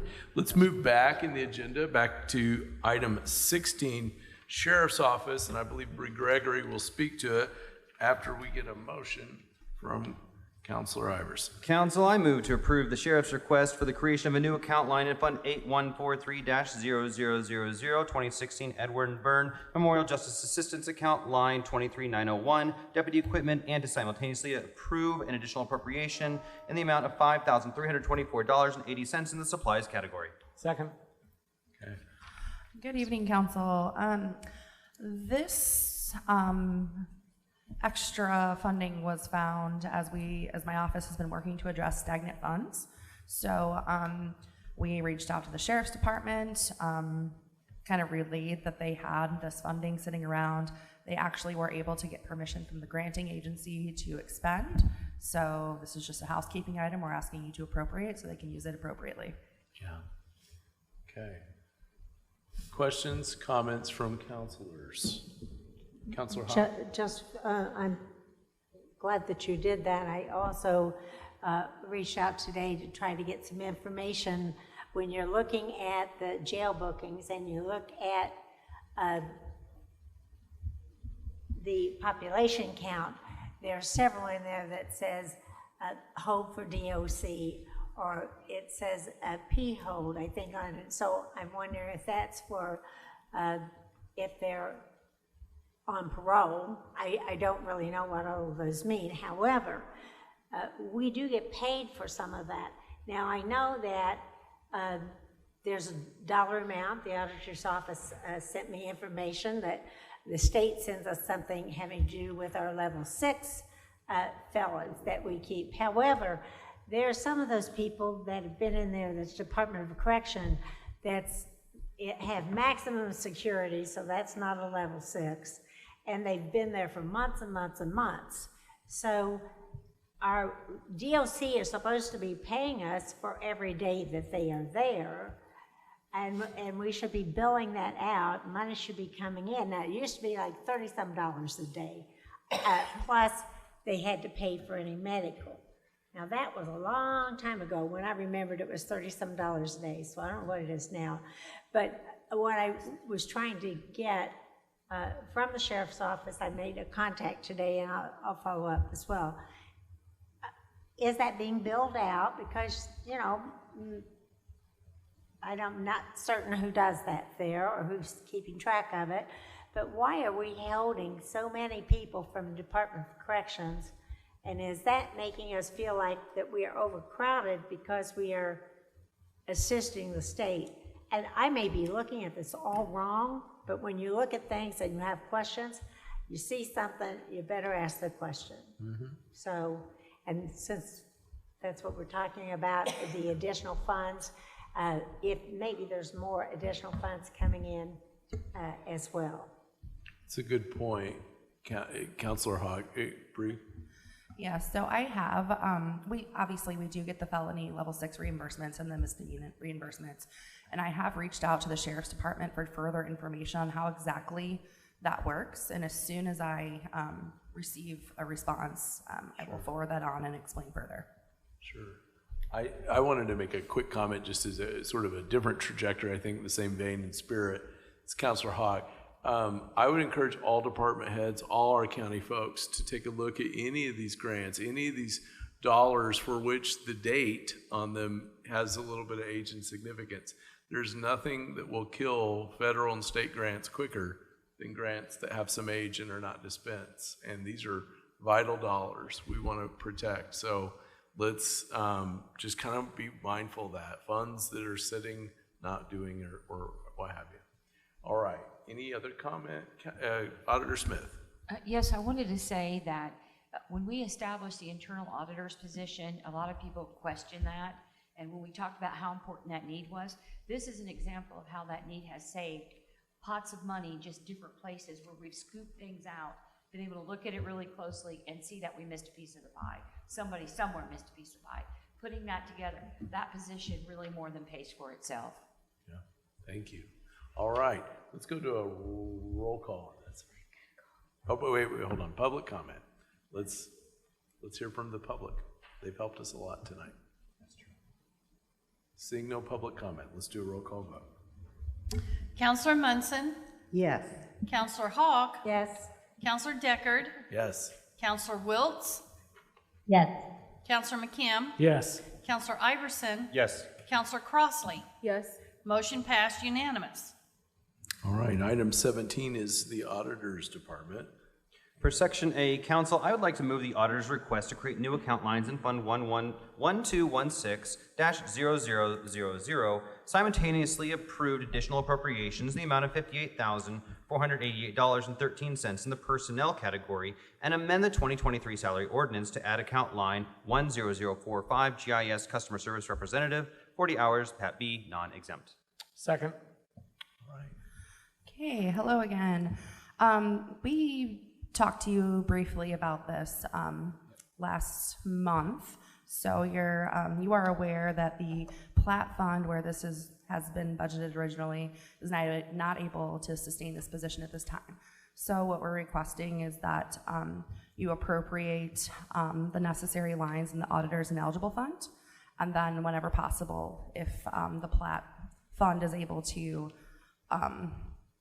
assist with this, we're going to use that first. So we're asking just to kind of not de-appropriate, leave that alone, and appropriate this fund as well.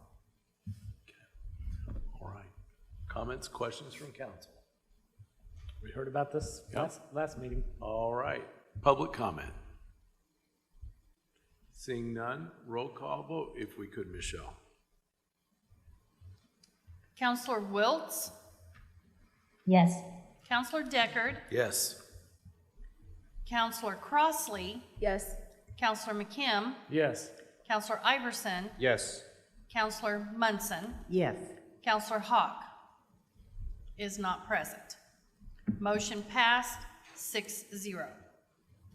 All right. Thank you. We now move to 17B.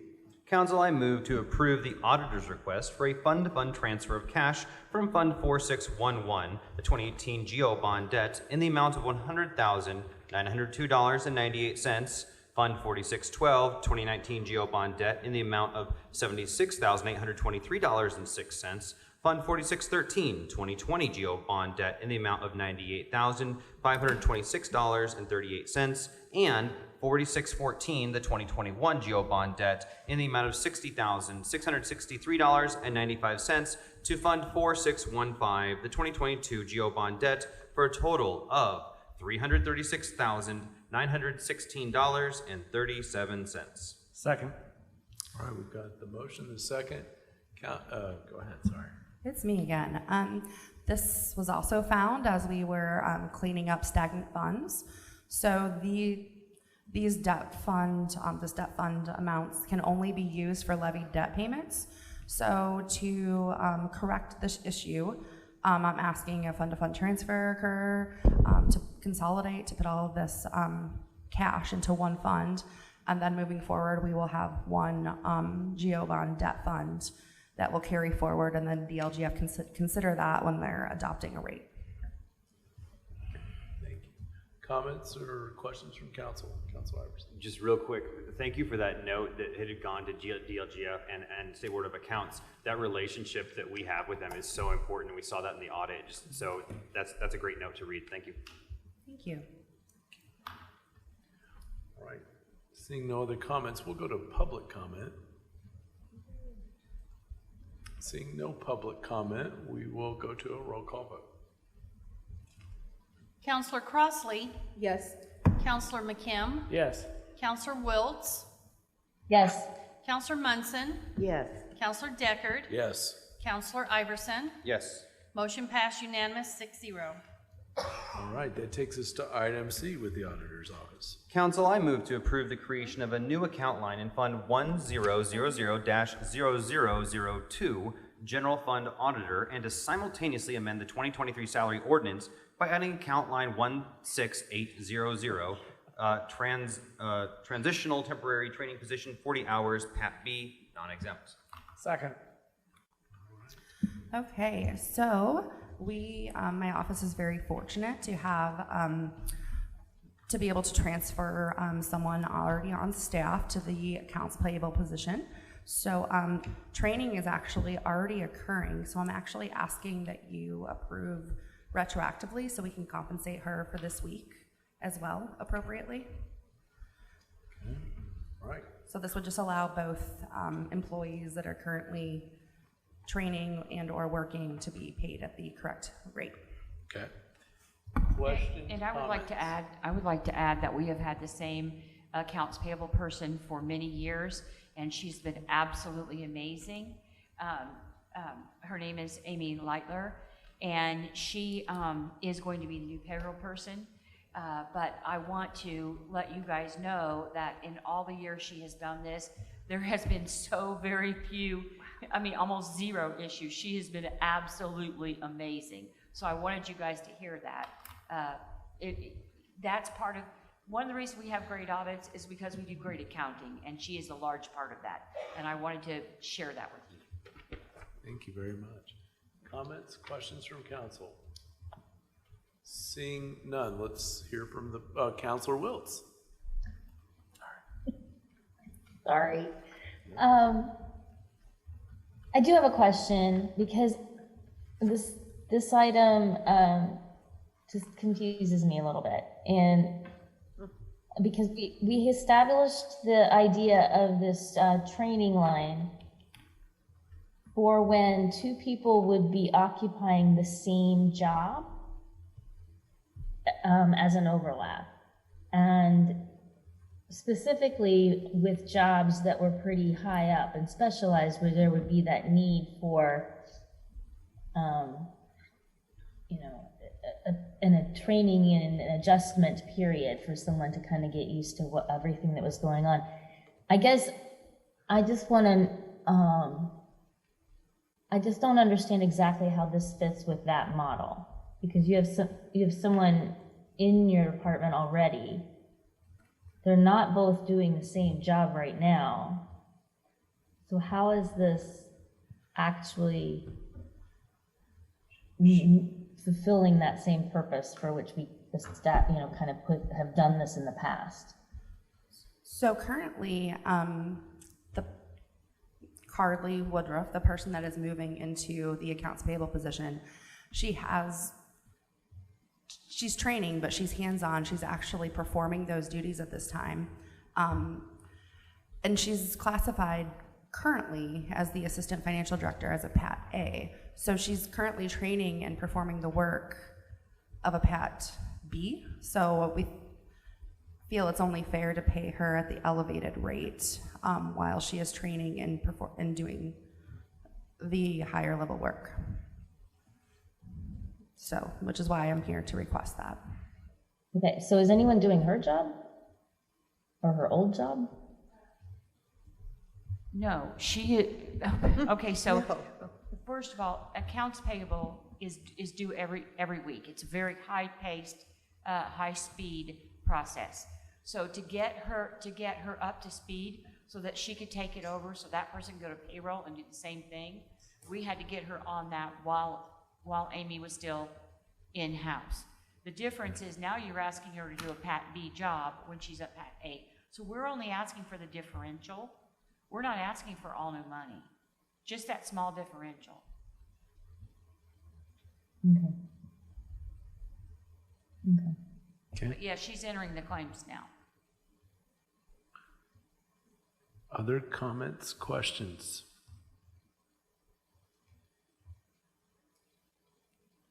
Seeing none, we will go to public comment on this. Seeing no public comment, we'll go to a roll call vote. Counselor McKim, Yes. Counselor Deckard, Yes. Counselor Crossley, Yes. Counselor Wiltz, Yes. Counselor Munson, Yes. Counselor Iverson. Yes. Motion passed unanimous 6-0. All right. That takes us to item number 18, the Sophia Travis Grants Committee, our happy committee, and Counselor Munson, I believe. But first we have a motion. Council, I move to approve resolution 2023-12, extending the Sophia Travis Grants agreements for the Bloomington Project School and Girls Incorporated of Monroe County. Second. Counselor Munson.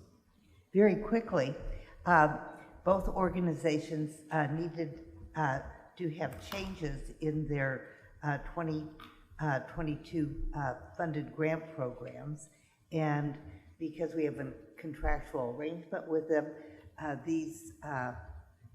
any changes must be approved by the council.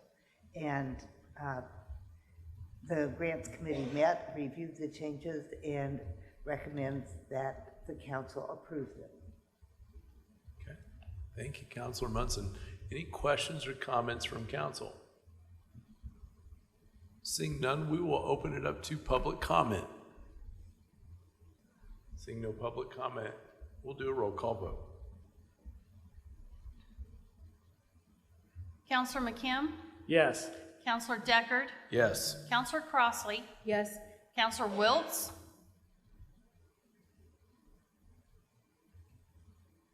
Yes. Counselor Munson? Yes. Counselor Iverson? Yes. Motion passed 6-0, unanimous.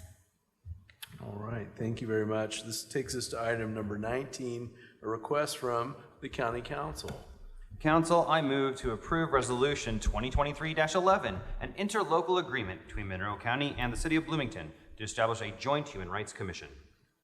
Second. All right, I believe we got Miss Molly Turner King to speak. So what is before you for consideration is approval of an interlocal that establishes a joint human rights commission. By state statute, the fiscal body for each party of the political subdivisions in the interlocal has to approve the interlocal, and if not, the Attorney General does. It's much easier to get you guys to approve it logistically. So what the interlocal does is it establishes a joint human rights commission with the city. The reasons that brought forth this change was that individuals' human rights are the same whether you live in the city, the county, wherever. It was designed to help encourage public outreach or provide more opportunity for such. It helps eliminate confusion for citizens. I'm the attorney who helps serve the Human Rights Commission, and I don't know how many times someone has made a complaint to either me or the city, and we have said, you're talking to the wrong person, vice versa. So it eliminates on that confusion. The county is committing to fund 50% or half of the 70% of the salaries for the staff dedicated to the HRC. And we can reevaluate that cost annually. For this year, during the budget, we already appropriated the $35,000 commitment in the commissioner's budget. Thank you very much. Questions and comments from councilors? Councilor McKim. Only that I think this is a fantastic opportunity for collaboration with the city, and I enthusiastically support this. Thank you, Councilor. Councilor Iverson. In the last election, the primary, we heard over and over again, how are the city and the county working together? This is one way. I'd add to that all the people that said they would work together. Well, now you're going to have to do it, and we're going to have to do it too. This is a good example, and we just got to do everything else a little bit like this, and we might be okay. No other comments? We will go to the comments of the public. Seeing no public comment, we'll go to a roll call vote. Counselor Iverson? Yes. Counselor Munson? Yes. Counselor Wiltz? Yes. We saw that. Counselor Crossley? Yes. Yes. Counselor Deckard? Yes. Counselor McKim? Yes. Motion passed unanimous. All right, thank you. That takes us to item B, and this is a discussion, review, and consideration of a resolution 2023-10 on comp time. Council, I move to approve Resolution 2023-10, establishing procedures for payments of compensatory time. Second. All right, and speak on Molly. The resolution before you came about because recently the council office and human resources offices have been handling requests for payout the payout for comp time of employees who are transferring from one county department to the other. And in dealing with those requests, we reviewed the comp time policy and wanted to update the policy to reflect more efficient payment. As written right now, what happens in essence is that these payments come from the council budget, which requires an additional appropriation. And so the change in this resolution reflects that payments would come from department budgets, which would then allow the department just to come in and ask for the creation of a comp time payout line and would eliminate the need for the additional appropriation, thus facilitating a quicker payment to the employee. And then the other amendments to the resolution adds language to reflect the personnel policy and to clearly state that comp time is not transferable between one department and another. Thank you, Mr. King. Questions, comments from the council? Councilor McKim. I don't have a problem with this. In general, I still think we want to encourage comp time to be used as quickly as possible after it is accrued. It is not meant to be a way to get extra money. Yeah. It is meant to provide departments with an opportunity to kind of level off spikes in demand for services, but not as a way to get a bonus or a backdoor raise. So, yeah, in the interest of efficiency, I support this, but I think we want to make sure that comp time is used as quickly as possible after it's accrued. Yeah. And I think those sentiments are reflected in the resolution and the personnel policy. Yeah. Thank you. Yeah, I do. I'd like to just add to this briefly to say, and I hope for county employees listening to this, I know that a lot of employers, a lot of organizations, probably including us to a great extent, we talk a lot about make sure your work-life balance is well. And then we come in the next day and send 9 million things out that stress you and everybody else does and all that. And I know that people are sending contradictory messages on that. As a son of a county employee, I hope everybody is taking time as they can, and I hope that every one of our departments is managing that as best they can amidst the demands of running public service, which never stops. So I always like to note that because there's a lot of messaging out there about well-being and take your time, and then there's a lot of headaches that accompany those messages. So just everyone be mindful of that as we kind of struggle towards the door together. Any other comments from council? Let's ask the public if they have any comments. Seeing none, we'll go to a roll call vote. Counselor Crossley. Yes. Counselor Wiltz. Yes. Counselor Munson. Yes. Counselor Iverson. Yes. Counselor McKim. Yes. Counselor Deckard. Yes. Motion passed unanimous. All right, thank you. Next, we're at item 20, approval of summary minutes as presented. Council, I move to approve the summary minutes of April the 11th, 2023, the regular session, and April 25th, 2023 work session as presented. Second. Got a motion and a second. Any comments on the minutes? Counselor Crossley. Should have sent an email about this, and I thought I had sent, but it's today. April 11th, there's just a minor correction under council comments where it says Crossley is a member of Kappa Tri. It should be Kappa Tau. So that was the only correction that I saw that is needed. What was it again? I'm sorry. It says Kappa Tri Omega, and it should be Kappa Tau Omega. TAU. Mm-hmm. Yes. All right. Thank you. I will make that correction. Okay. Thank you. Thank you. Anything else? All right. Any comments from the public on these minutes? Seeing none, we'll go to a roll call vote.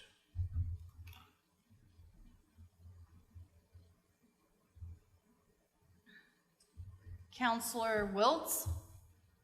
Yes. Counselor Munson. Yes. Counselor Iverson. Yes. Counselor McKim. Yes. Counselor Deckard. Yes. Counselor Crossley. Yes. Motion passed unanimous. All right, thank you. That now takes us to council comments. Looking to my left, I've got Counselor Iverson. This is going to be super brief. I said publicly that I was going to raise more money than Trent Deckard to support Beacon Inc., and I am eating my words tonight. Sure. Congratulations, Trent, for raising over $2,000 in private funds to support those experiencing homelessness. Okay. I barely cleared 500. So but you did it well, sir. Good job.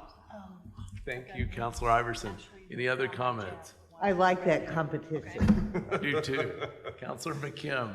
This is just on a personal note. I think everybody knows that I lost my mom a couple of weeks ago, just a year after I lost my dad. And I just really appreciate all the kindness that all of you, my colleagues on the council and the council office, everybody has shown me. I really appreciate the plant that you sent. And yeah, all of your words and support really means a lot to me. Thank you. Thank you, Counselor. We sure think a lot of you and your family. Anyone else? I have one final comment. We did a lot of work, and you did it with me in the chair and not our esteemed president, so I appreciate your patience on all that. For all those that had to be up a little bit later and stay a little bit later tonight, thank you for doing that. We appreciate you. This is important work.